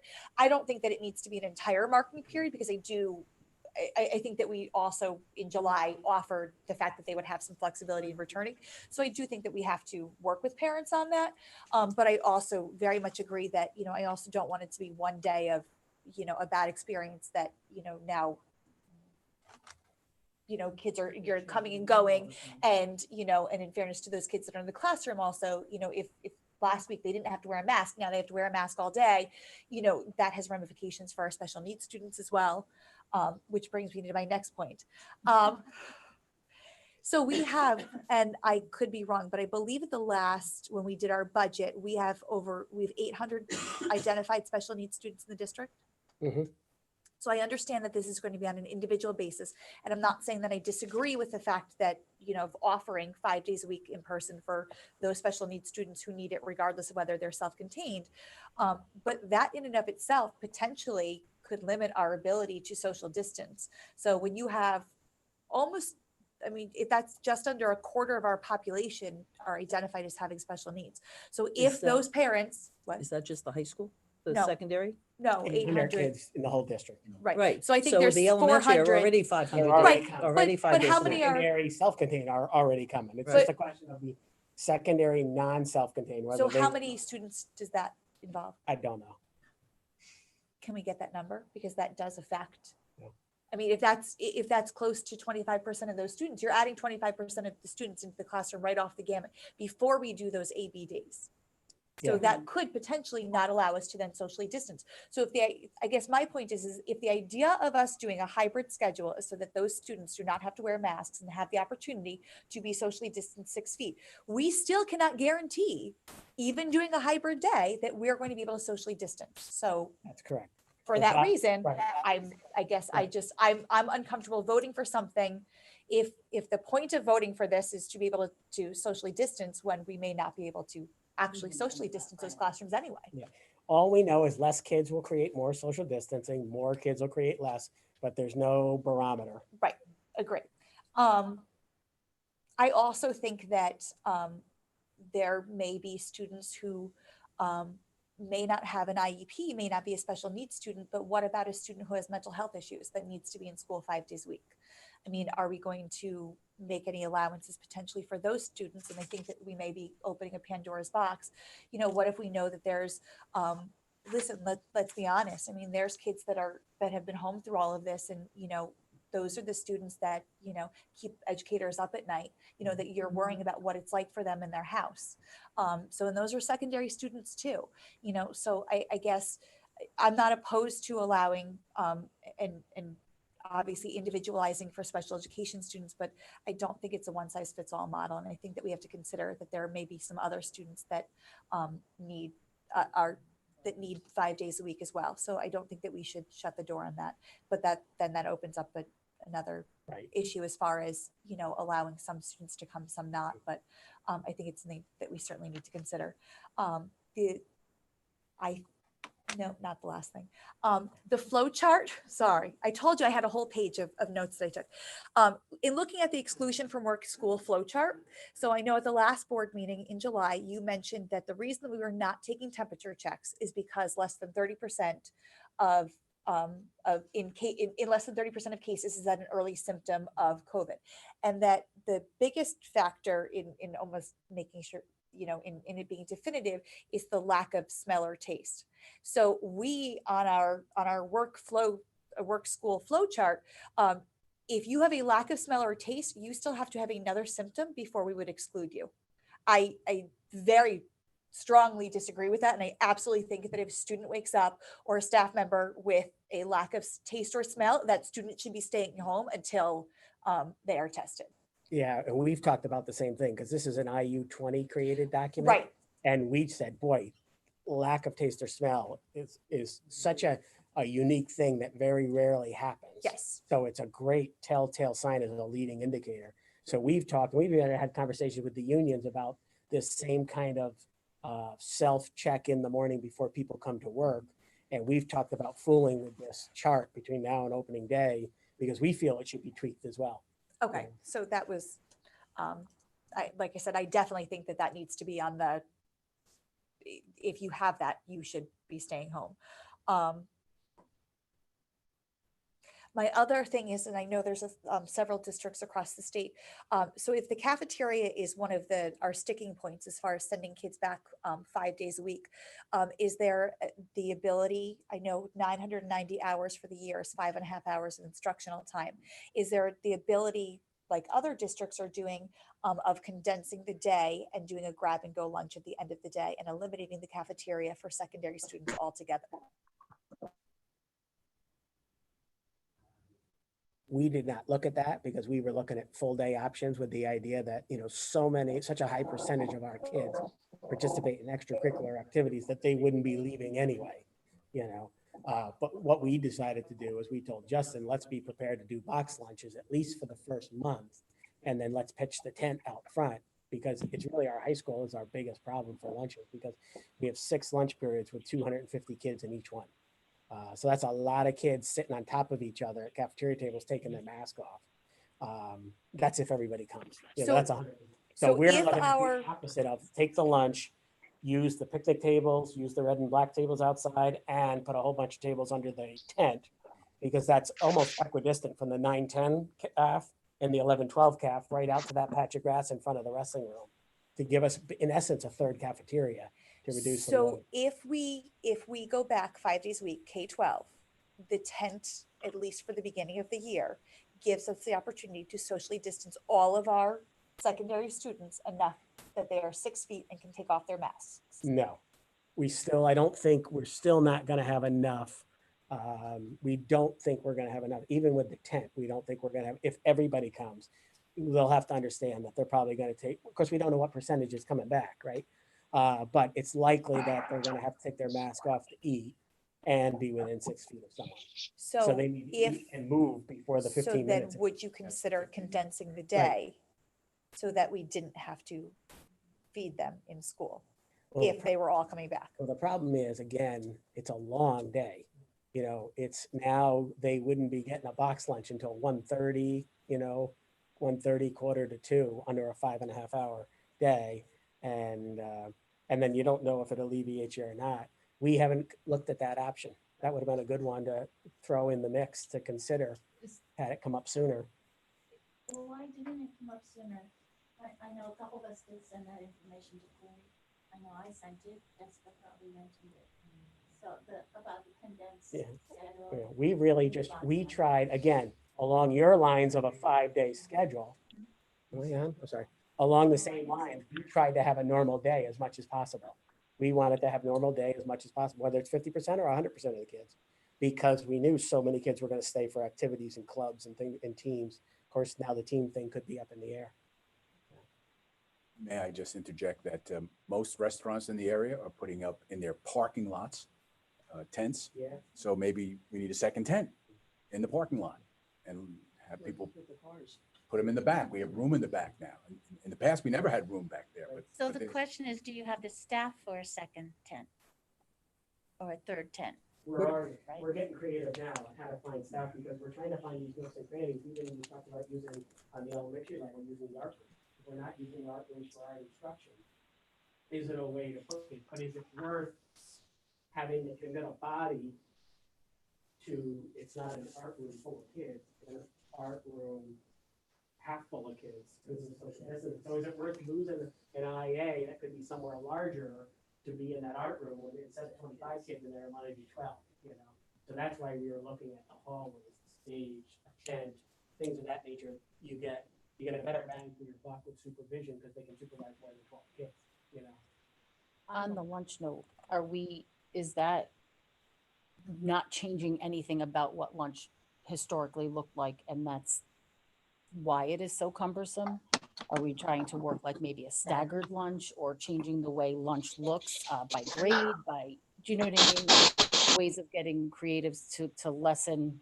So back in my day, it was ABC lunch.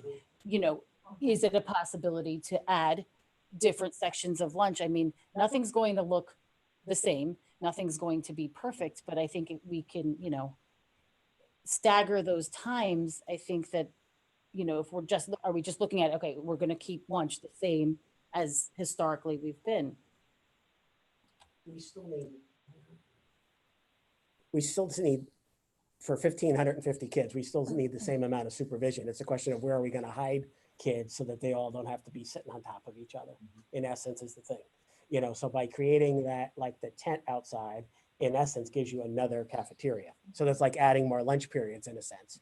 We're also looking at box lunches, so it makes it that much easier to grab it and go somewhere else other than sit in the cafeteria with the old plastic tray. We're trying to create, just like we did kind of in the summer with the box lunches.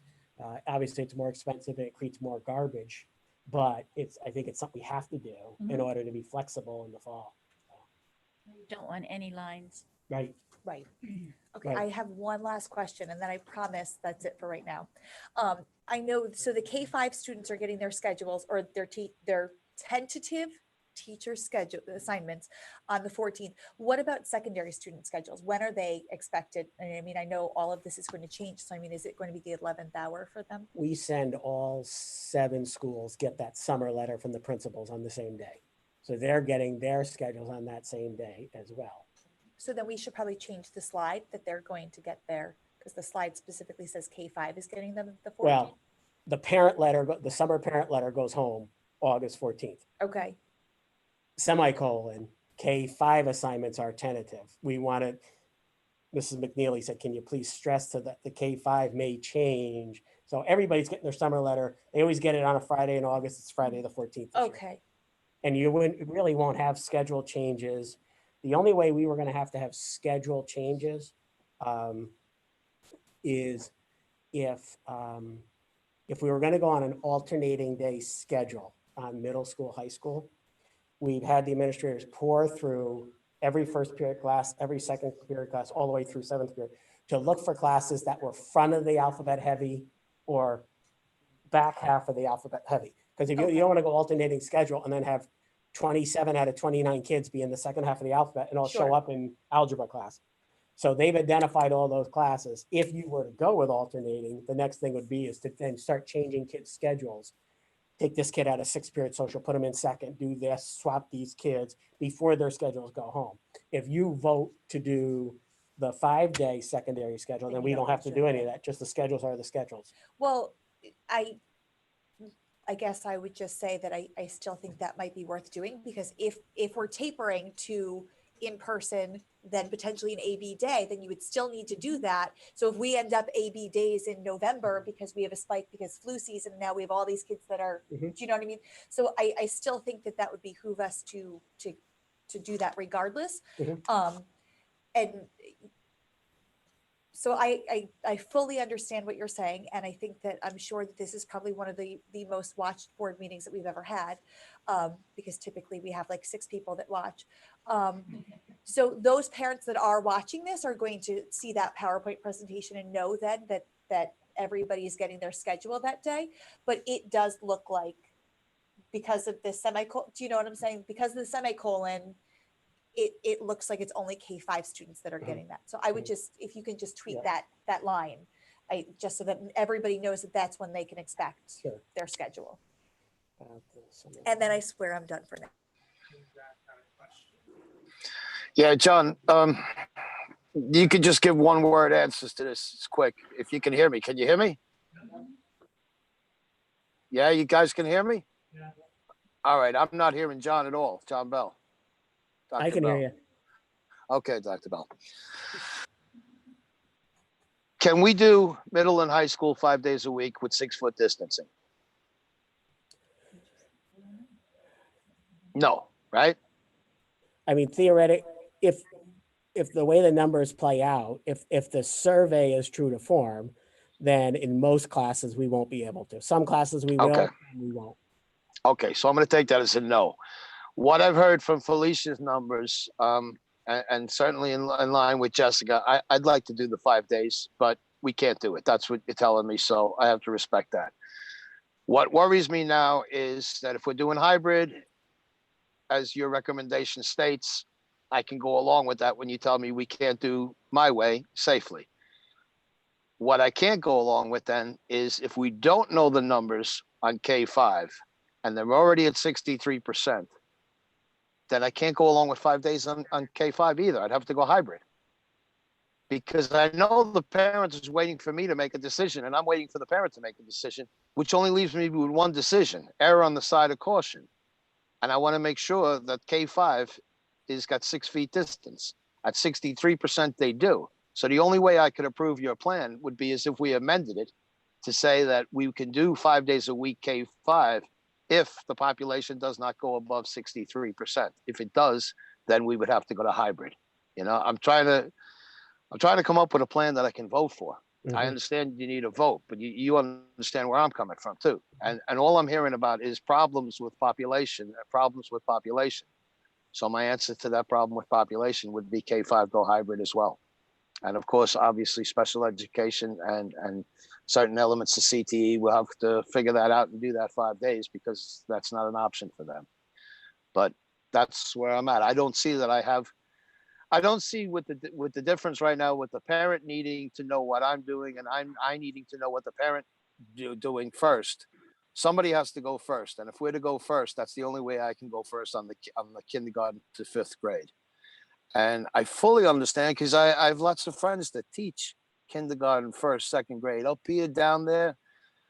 I don't know how you teach a kindergartner on Zoom. I don't know how to do that, but I'm confident that our kindergarten teachers will figure that out. But I know one thing: nobody can educate a sick child. And I think the hardest thing for any of us in this is that we're equating children with statistical numbers, and that's horrible for all of us. So I'd like to get away from that. And I don't know how to educate us if a child gets sick. And these numbers in K-5 are very worrisome for me. 63%, we're told we can handle that. I appreciate that. I know you've done your work on it and everything else. But if that number grows, and I say yes tonight to that, and that number grows to 70% or 80% or 90% by tomorrow, then I can't take my vote back tomorrow. You know what I mean? So I'd have to vote against that, John. I'd have to vote against the whole plan if it stays as put, just because of the K-5. So that's it. Jessica had brought up before. Can everyone hear me? Can you hear me? Yeah, Okay. Sorry, I was having audio problems before. Jessica brought up before with the amount of children on IEPs and who would qualify under special needs. If all of those were to come back, regardless of the 63% or whatever it is, you are likely to have in certain classes situations where we can't socially distance to 6 feet. And quite frankly, when you have elementary students, it's going to be very hard to socially distance them 6 feet unless you glue them to their chair. It's the nature of kids. Last month we had a board meeting where there was a general consensus, granted not a final one, but a general consensus of 9 board members that we were giving a choice to parents to come back 5 days or have the option to Zoom. And that has now been added to have the option to a recorded Zoom session or some other opportunity to learn through our system without having to be on the full day Zoom. So we've actually increased those options. I don't know why we are giving parents until the 21st to give us real numbers and to say what they want to do in school or Zoom or cyber. It just seems to me we've been reviewing this long enough. Certainly there's been a lot of chatter from parents. And again, we had a meeting last month where I think the majority of people who watched that meeting walked away from it with the feeling that this was going to go 5 days one way or the other. And I think that second survey was in part answered that way, but there's a lot of assumptions in those surveys. And I think we need, which Jack was saying, we need a definite answer. So I think we vote tonight on where the majority of us want to go, whether it be the AABBB or the full 5 days with the Zoom. And don't give parents till the 21st, give them a week. Get the numbers back next Friday so that the board knows and the administration knows how to go forward. I don't understand why we're delaying that another week till the 21st.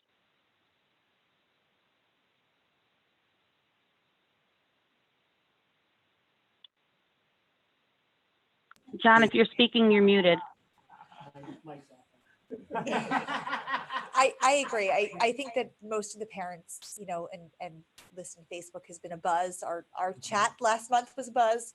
So I do think that a lot of the parents did get the information. And I also think that if we do you know, if we give parents a week to make that decision and come back next week, I think then that gives us and staff the opportunity that if we, you know, I mean, because they had to write their children's names in the survey. So I think that if we have, you know, if there are kids that, you know, or parents, okay, but if there's parents that we haven't heard from, you know, they didn't do the survey and now have not responded, then it allows us time to make some phone calls and see if we can get a hold of parents. One, to find out, are they even still in the district?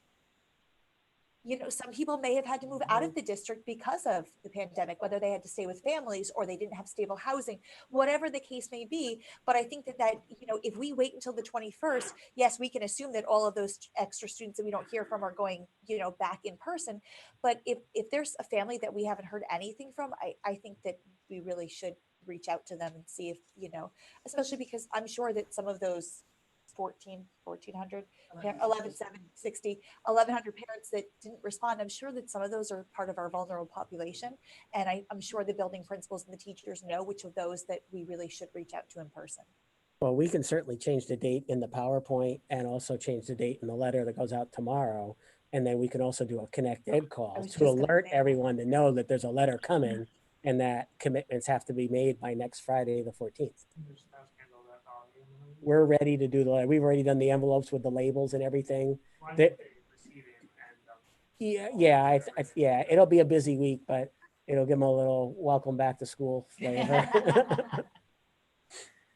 So I just want to make sure I understand that the safety from CDC is if you're 6 feet apart, that's a safety feature. If you're 5 feet apart, wear your mask. So if our kids come back K to 12 and they get into a classroom where the teacher sees that there's no social distancing because of numbers, that teacher will then say, please put your masks on. And that will then meet that safety feature. So they're coming, if they're 6, they're coming to make your mask off. I'm sorry, if you flip it around. And the other thing we were going to do is, oh, sorry, go ahead. So I understand Jack's consideration about not having safety, but we are meeting the safety criteria in both scenarios where we're not in any way putting our children in an unsafe environment. Right. Absolutely. Or the Because teacher. the kids are going to be wearing their masks. And one more thing is I'm very much in favor of every morning the teachers on their app saying, I have no temperature, I can taste. And these are the 4 requirements I think it was at Google or someone was coming up with to bring their people back. Each employee must answer these 4 questions. Have I been in contact with someone who may have COVID? Do I have a fever? And if they hit that and they hit one of those, they don't come to school that day. Our athletes are actually doing that right now for off-season workouts. Oh, is that right? They have there was different products you could buy and someone created a Google form, you know, for free. We created a Google form that they have to do every day before they come on campus, like football's here at 5 o'clock every night. So the same kind of thing can be done. The other thing too, I wanted to mention too, is that what we were talking about doing is going around in the classrooms. We've already been around to measure and what it looks like and how many in this room, how many people can you get in this room? It's a little smaller. This room, this might be 12, this might be 14. One of the other things we were looking to do is putting an X in tape on certain desks. We're not taking desks. I always see these silly pictures in the USA Today and the Wall Street Journal of a room that has 5 desks in it or whatever. And I'm like, where did they put all those other desks? You know, and I like the idea of leaving the desk so that there's barriers between the occupied desk. So in other words, if the first row has 5 across and we can only sit in seat 1, 3, and 5, seats 2 and 4 would have an X in tape on it. And that tells everybody, you don't sit there unless we have to sit there because we have a certain number. And it also tells the teacher right away, if anybody's in row 2 or row 4, we know that we have to social distance. Nobody should have their mask off. You know, so those visual cues are good to remind everybody of where we're at in each room, because each room is configured a little differently, particularly in the older buildings. The 11-12 high school and Dingman's Elementary, they have some strange shaped rooms, whereas the other buildings that are newer are much more rectangular and they look more alike when you go down the hall. So, but the red X or whatever color X it's going to be is going to be implemented. So that's the instant visual cue to people. Okay, if we're filling any of these, we have to keep our mask on. Jack Fisher, at these numbers, if there are too many kids in the class, is there a secondary class they can watch that same class on Zoom in school? So therefore, we have the social distancing, but maybe 4 of the kids are inconvenienced and are sent off to the Zoom room, let's call it that. So therefore, I don't know if we have enough space for that in the high school, but if we have that type of scenario, you could have a Zoom room with 4 kids from 4 different classes in there watching it on the Chromebook. The only option we have is either the media center or the library, possibly, because they are staffed already, we have extra staff. And then the flip side too is that we can, once we know what these answers are, before we send schedules home to the secondary kids, we can do some fooling around with schedules, because for whatever reason, this class that was 29 is only going to have 22 show up, but this class of 29 is going to have 26 show up. So can we do some finagling, to lighten the load somewhere? They're the variables. Yeah, and John, begin to do. That's another reason exactly why we need the extra time, not the parent, to make the decision. Yeah, I like it. Are we ready to vote? I heard you, Don. The only thing I'll say, Jack- just save till last. We've done a lot of research at the college level. I mean, at this point, we're not even allowed to meet together for more than 40 minutes, 5 of us in one space, and so we have to leave. All of it's about ventilation and clearing air. And I know colleges right now that aren't even opening this fall because they can't do that. I'm just not. This is a toggle up or toggle down situation. You know what I mean? We can throttle it down at any point, or we can throttle it up. I'm more in favor of throttling it down, depending on how things go, starting with alternate days and moving downward. That's just me personally, from what we've seen at the college level.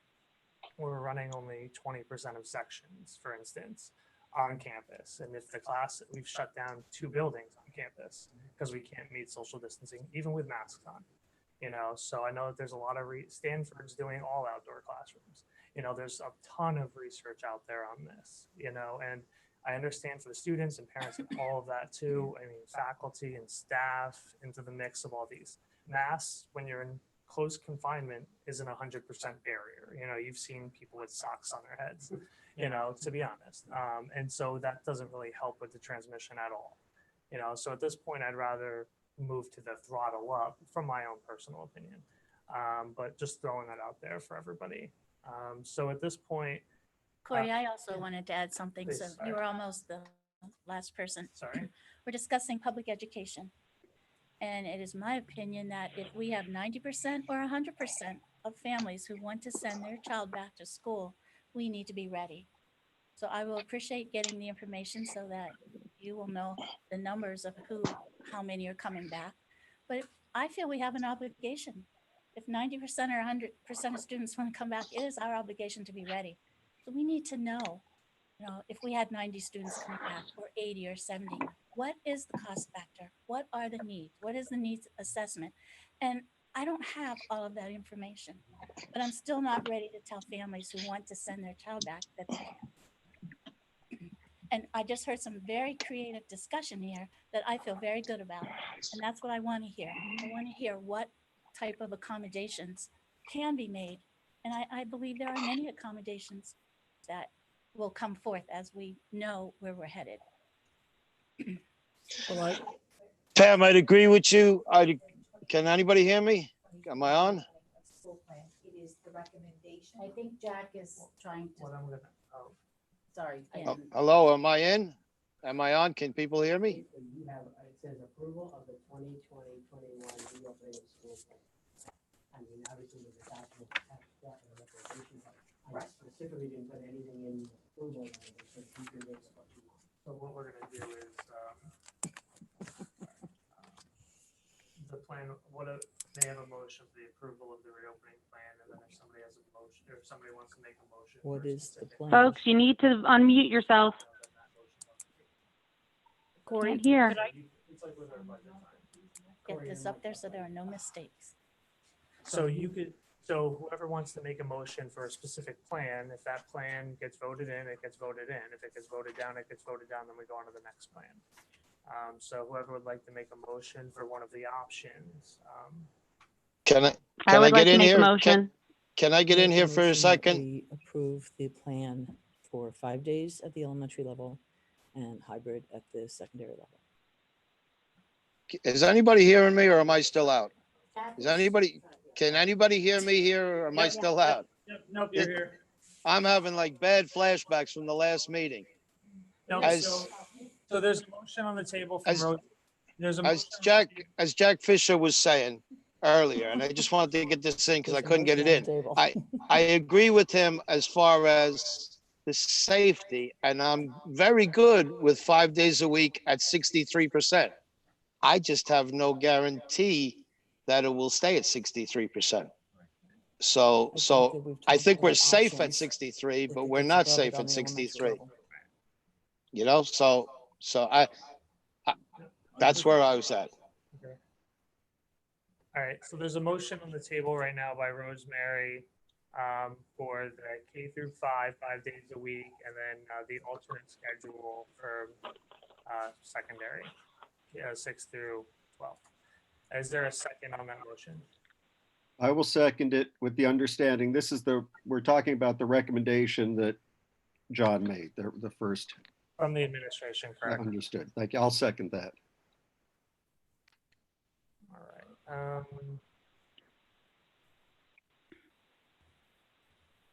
Can we do a roll call on this? Because if it's, well, is that okay to do? Sure. You want to wait for John? Oh, So you just roll call?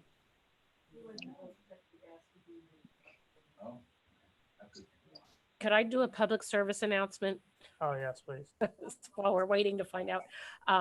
I just want to mention that, just to clarify for the sake of the parents, that the Zoom sessions will be live instruction based upon Delaware Valley School District curriculum at the appropriate grade level. It will also be synchronous instruction based upon the child's schedule. It will not be the delivery modalities that were used in the spring. This will be live DV curriculum, live instruction with the teachers, assessments, and so on. So whatever version of the plan, I just wanted to clarify for parents because they might think it was similar to what we did before. Thanks. And there's also going to be an asynchronous option as well for parents, correct? That's correct. Hopefully it will both. be. Our hope is that we can get some commitment from the DVEA that we would be allowed to record, but if not, that's fine. There would just have to be alternative lessons provided by the teachers for that same instruction. So it's not definitive as of this time. Correct. Right now, it's just live transmission Correct. and no definition of them being recorded. Correct. But they would still, if they don't record it, then they would still have to do an alternate asynchronous curriculum. So parents would still have in-person, asynchronous, or synchronous instruction. So they still do have the ability to do all three, it just wouldn't be the recorded Zoom sessions until. We have a procedure in place for that, how the parents would receive that information, or is that something in the works? That'd be through Schoology. Okay. Oh, Yeah. okay. Yep. And we would get credit for our average daily attendance, Okay. even if they did it at 7 o'clock at night. And hopefully DVEA agrees to record, and hopefully then that's not an issue and we still do get all of that. So we're not going to wait for John on that. Here Is there any other discussion on that before we go to a roll call vote? All right, Julie? No, Yes. No. No. Yes.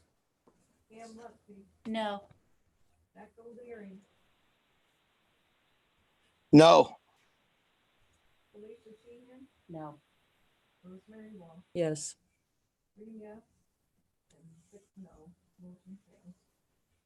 I'd like to make another motion. And this comes from our reopening page that we have. It's called the everyday option. Students in all grades come to school every day. For elementary students, this is the same as above, which is what we know. For secondary students, it means providing 5 days a week learning for them. The trade-off in a more complicated secondary school schedule is that students will sit closer together and need to keep their masks on more often, as we discussed. The students will learn in rooms with approximately over 200 students throughout the course of the day, and their additional options will be K-12, 100% Zoom, EV, Cyber Academy, and homeschooling. So that comes from everyday option on this one. Everyday option. Second. That's my motion. Second on the table. Is there any discussion? Second, is there any discussion?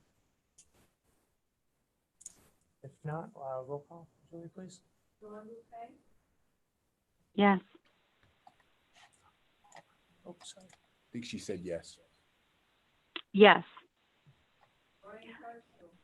No. Yes. Yes.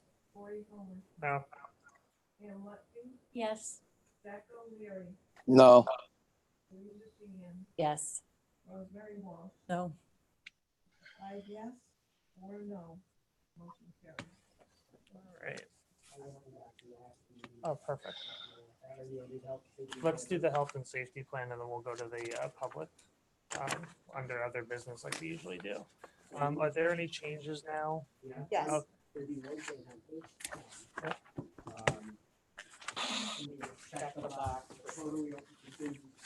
okay.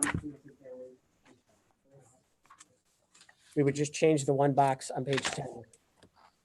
Total reopen for all students and staff, but some students and families opt for distance learning out of safety health concern, as opposed to a scaffolded reopening, which is like with the alternating schedule. So we just change that box on number 10, and then we would be okay. And we would make that change on the document, put it on the web tomorrow, and send it up to PDE because we have to have it on file with them. Perfect. All right, so may I have a motion to approve the Delaware Valley Health and Safety Plan as per the change on page 10 to the total reopen for all students and staff? Motion. Second. Is there any discussion? yeah, can that safety plan, I mean, we've said, Oh, sorry, Jack, go ahead. we've said 5 days. I just asked our superintendent and he said 5 days in all cases was not safe. So how can I approve a safety plan now for this? Well, he didn't say it wasn't safe. We just, the kids may have to wear masks if they come 5 days. I asked him if it could be safely done and he said no. Classrooms. So there's a big difference between saying that they have to wear masks and saying that it's unsafe. And John did not say that it was unsafe. He just said that we are going to have more students that are in the area. So I think that I don't think it's responsible of you to say that it's unsafe that we just voted for that, because it most certainly is. We are absolutely meeting CDC guidelines by saying that if they are not 6 feet socially distanced, that they will wear a mask. So every kid's wearing a mask. I don't know, Jessica. I don't know the terminology, but when I ask somebody, can something be safely done? And the response is no, I take that as being unsafe. I don't know what the English terminology of that is, but when I ask specifically, can that be done safely in middle and high? And I'm told no, I take that as then it's done unsafely. But I don't think that Dr. Bell ever said that it was unsafe. You asked him a specific No, question. no, I said, He he did not, he did not specifically, he did not specifically say that, but I said, could it be done safely? And he said, not in all circumstances. So I'm not blaming this on Dr. Bell.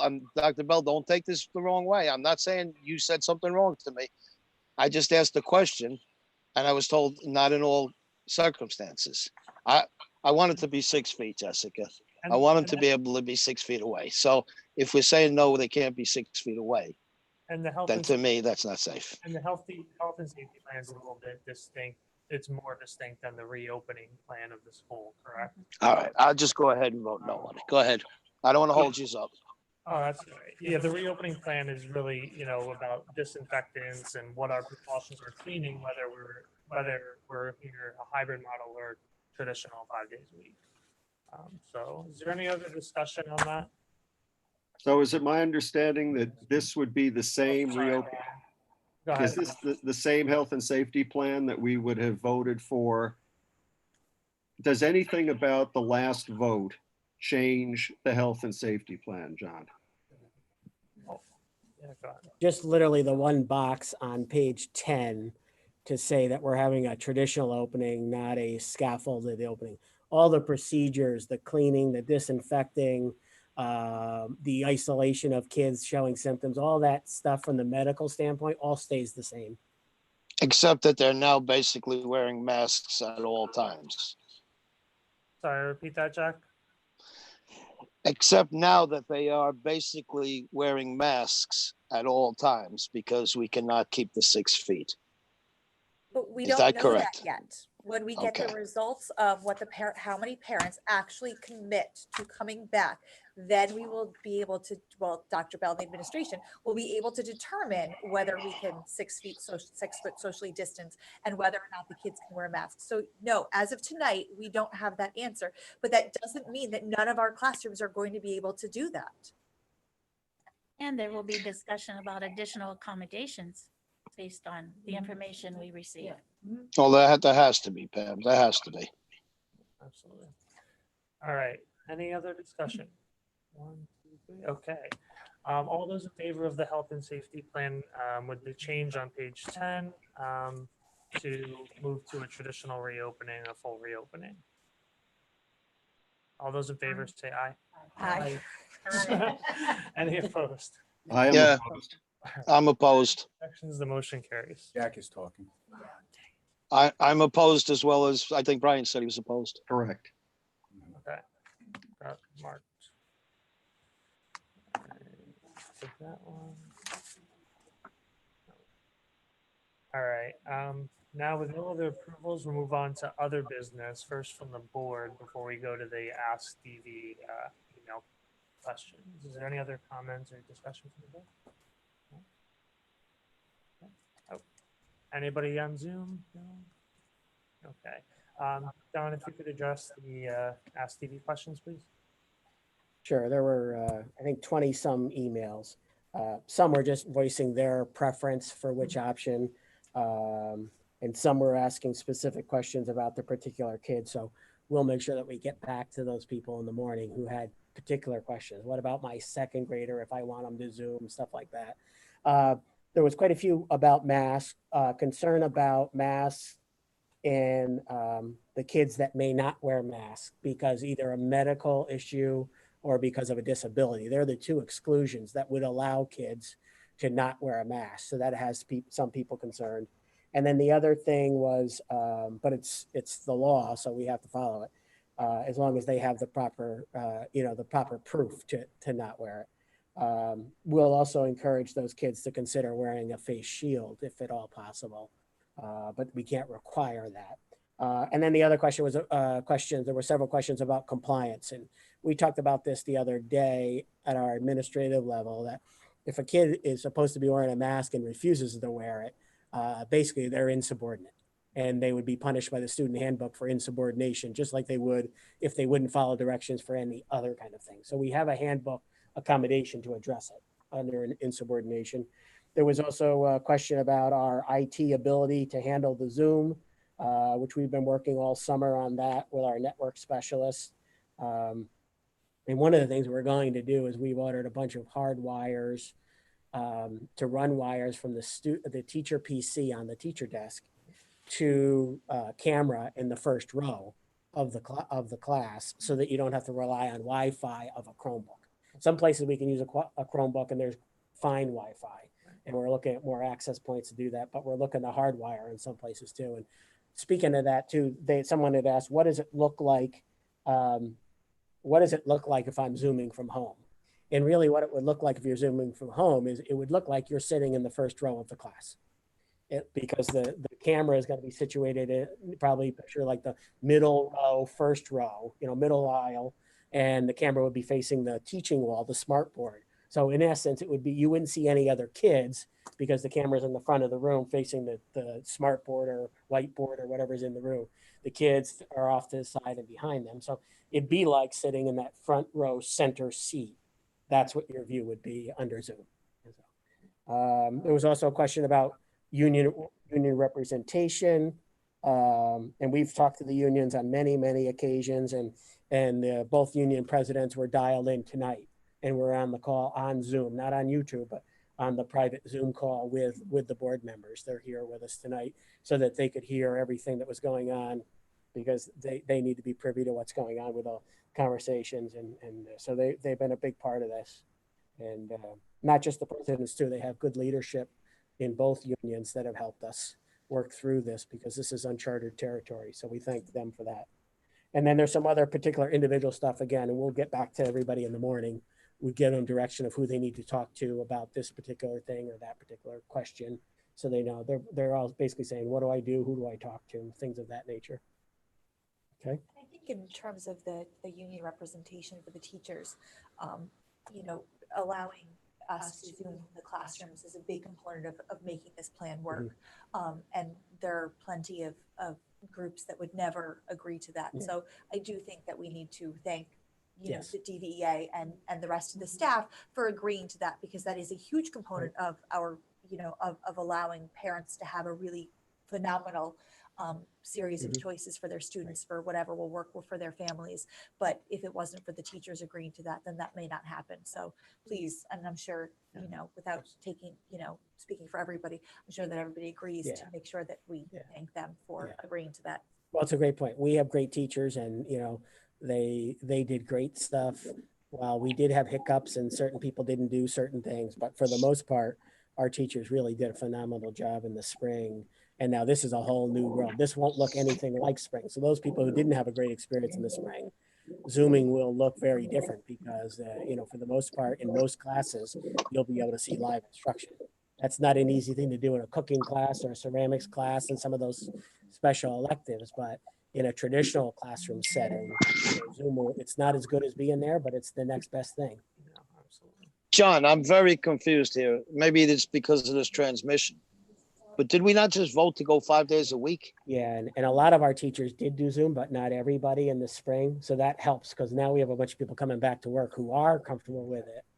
And then we have a bunch of people who are being trained to become trained the trainers in Schoology, which is the learning management system, so that people from every building will become the trainer type training, and then they'll become the trainers of the teachers. I had requested some information, which I know Peg is preparing for me, regarding the status of our substitutes. How does it go? Actually, Peg has that. Are we going to be ready if staff gets sick? Do we have a backup? Sufficient? She's going to come with the data. Okay. And Jack, were you speaking earlier as well? Yeah, I just wanted to make sure. We voted to go 5 days a week, K-12, right? All the way through. Everybody's going back 5 days. Correct. Okay. So John, I had a question regarding medical compliance exemptions. Do the students need a doctor's note? Do they need to just simply state I have a medical condition? I don't know what the law is on that. How do they prove that they don't have to wear a mask? Yeah, they need medical proof. They can't just say it, you know, because otherwise everybody who didn't want to wear a mask would say it. So they have to have proof from the doctor. From the doctor. Yeah. So maybe we want to get that out to the parents regarding masks. And PDE did clarify that, Yeah. because originally parents could just say that they didn't want their child to wear a mask, and PDE came out with more clarification and said, no, that the school district, you know, will require a medical excuse. Yes, And the doctor doesn't have to say what the medical condition is, because that would be a violation. Right. Right, but it they have does to have sign to come off from on a it. medical, yes. Yeah. Thank you. And of course, and under the other option, the disability component, we know who those kids are, either through IEPs or 504 plans and things of that nature. We have to modify IEP plans to acknowledge that, or it's just based on their IEP? Just Because the law says they can, I don't think we have to modify it, Okay. because the law trumps the IEP. okay. Peg, you got that? You want are you ready? I'm just didn't want to interrupt. Okay. How many applicants have you had for substitute positions in the last year? In 18 and 19, we had 94 professional and 32 classified. This past year, noting that we had ended the year in March in terms of in-class substitutes, we had 69 professional and 36, so slightly more for support staff. let's see, how many applications were accepted and filed for future potential hirings? How many were not accepted? 0 were not accepted in 18-19, and this past year, 5 were not accepted as substitutes once they applied for the position, and for various reasons, just the interview process, reference checks, and so on. They just perhaps were not a good fit for us. How many substitutes were actually hired for professional in 18-19? 42, and classified in 42 professional and classified together, and this past year 60 altogether. And right now, I'm just trying to think, for the start of 2021, so far we have 171 subs. Subs are comprised of both returning and new subs, and of these, 19 work both as professional and classified substitutes, so they can cross over.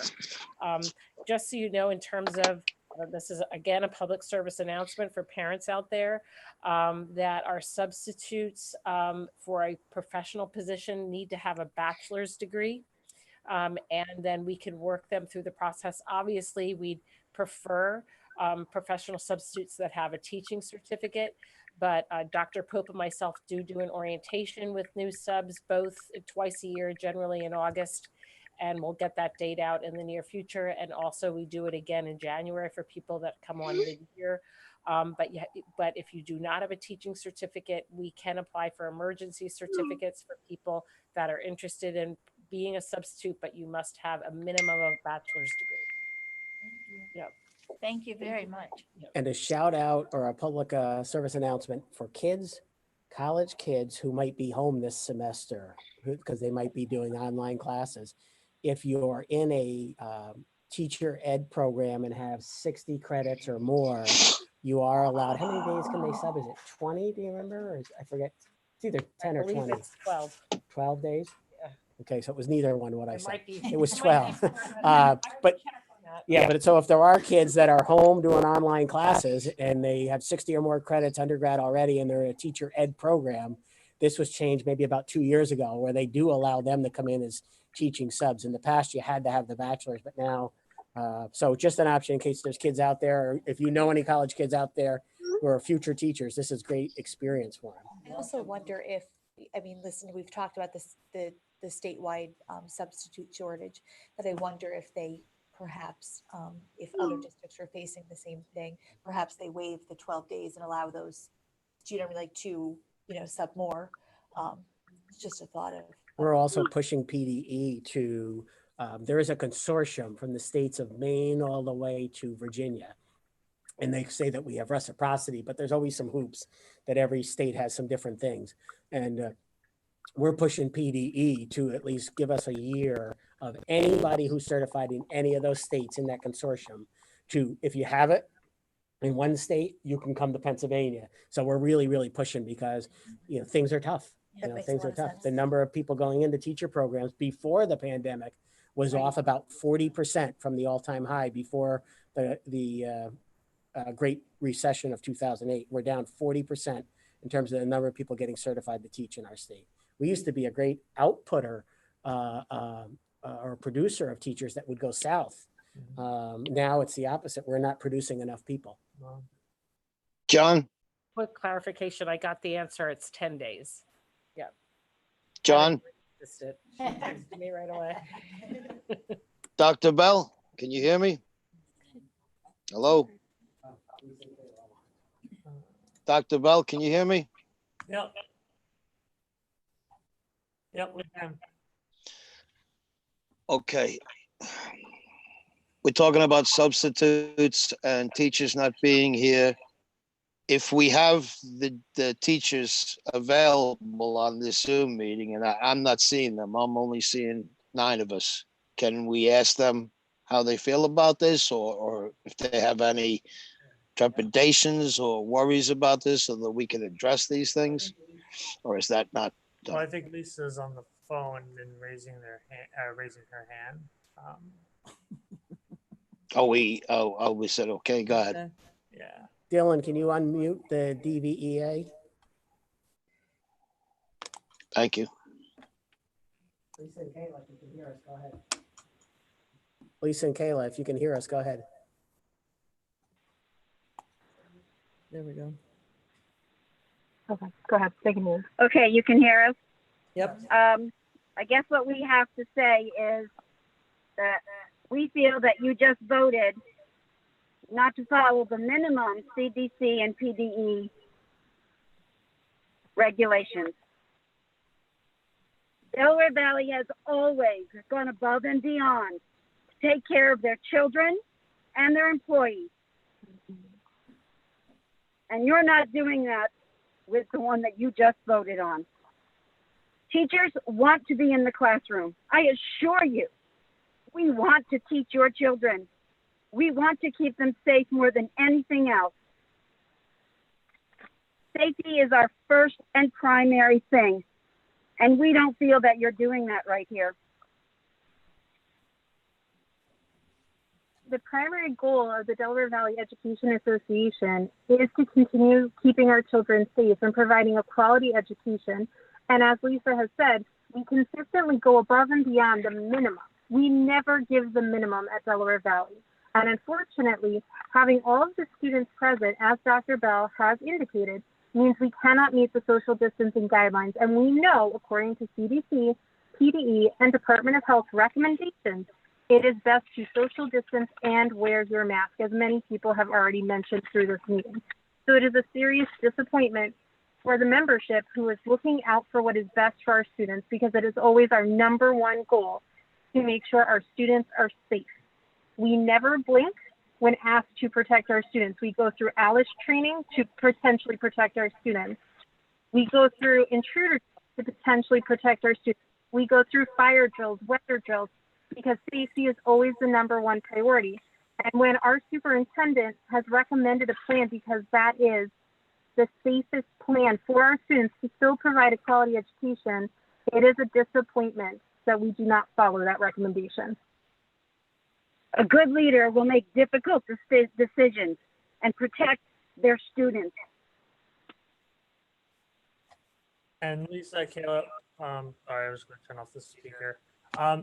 You know, what I'll say to that, you know, too is, and I've mentioned this in the beginning of the meeting, you know, while this is the initial approved plan for the school district as we move forward, we have a meeting on the 20th, 27th, and I have a feeling we'll be meeting several times in September on this as well. So this plan is not set in stone until forever here.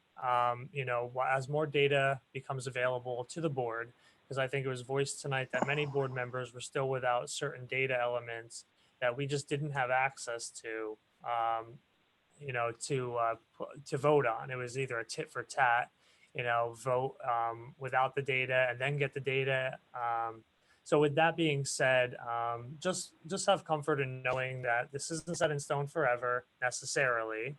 And that, of course, we're going to be continuing to work with faculty members and staff members, John and his administration specifically, to address concerns, make individualized, you know, changes in the classroom environment to make everybody feel safe. You know, the feeling of safety is one of our top priorities.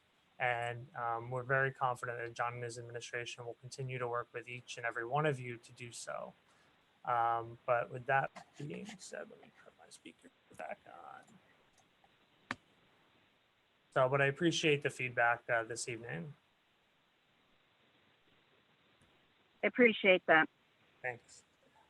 With that being said, does anybody else have anything? Oh, it was me.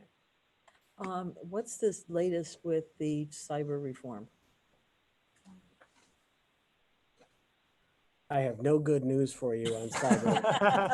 You're not gonna give me money, huh? They're banging on them pretty hard, and you know, the state is broke, and the song that our side is singing is that the way you could put money in our pockets is you don't have to give us money, just don't take it out of our pockets. Right. And there was a big hullabaloo last week because one of the charter schools, when they were audited, they had $81 million stashed away. $81 million of taxpayer money. That's our whole budget. So yeah, literally our whole budget they had stashed away, in a cyber program that doesn't have as many kids as we do, but they had a full year of our budget. So but the bottom line is it's still a tremendous struggle. That they feel it's unlikely anything will happen before Election Day, because this is the time of year when people are raising money, and the R's in the Senate are locked at the hip with the cybers, and so not everybody, and certainly Lisa Baker is our senator, and she's a huge supporter of public education, but that's not the case in all parts of the state, unfortunately. I noticed that our surrounding school districts have not sent back that referendum or whatever that we signed. Oh, really? Nope. Stroudsburg and East Stroudsburg did, but Wallenpaupack didn't. I think it was like the three right around us. I don't That's know very which interesting. of the W's they are, but the Yeah. three right around us, Stroudsburg did, but those W's did not. It's like, come on, guys. Of all of like. Mhm. Right. $600 million that Mhm. Pennsylvania. 19 Yeah. it's- Mhm. Mind boggling. hard to Philadelphia, process, actually. Philadelphia alone pays over $100 million a year to the cybers and to the charters. Philadelphia, $106 million a year. So What you can do 106 with million. that money. Isn't that amazing? I mean, holy cow. I have a question. So so as far as the cyber, the funding, so if a student goes to cyber, let's say they go for the first marking period, then they come back, is that amount prorated or is it based on enrollment on October 15th? To an outside cyber? Yeah, Bill, do you know the both, question? I guess. To ours, we can sub somebody for that kid. Yeah, the outside cybers, it's on a daily basis. It You don't, is. you don't have So- to pay for the whole year. Okay, It that makes is. me feel better. Yeah. And then ours, we can put somebody else in that slot if we, okay.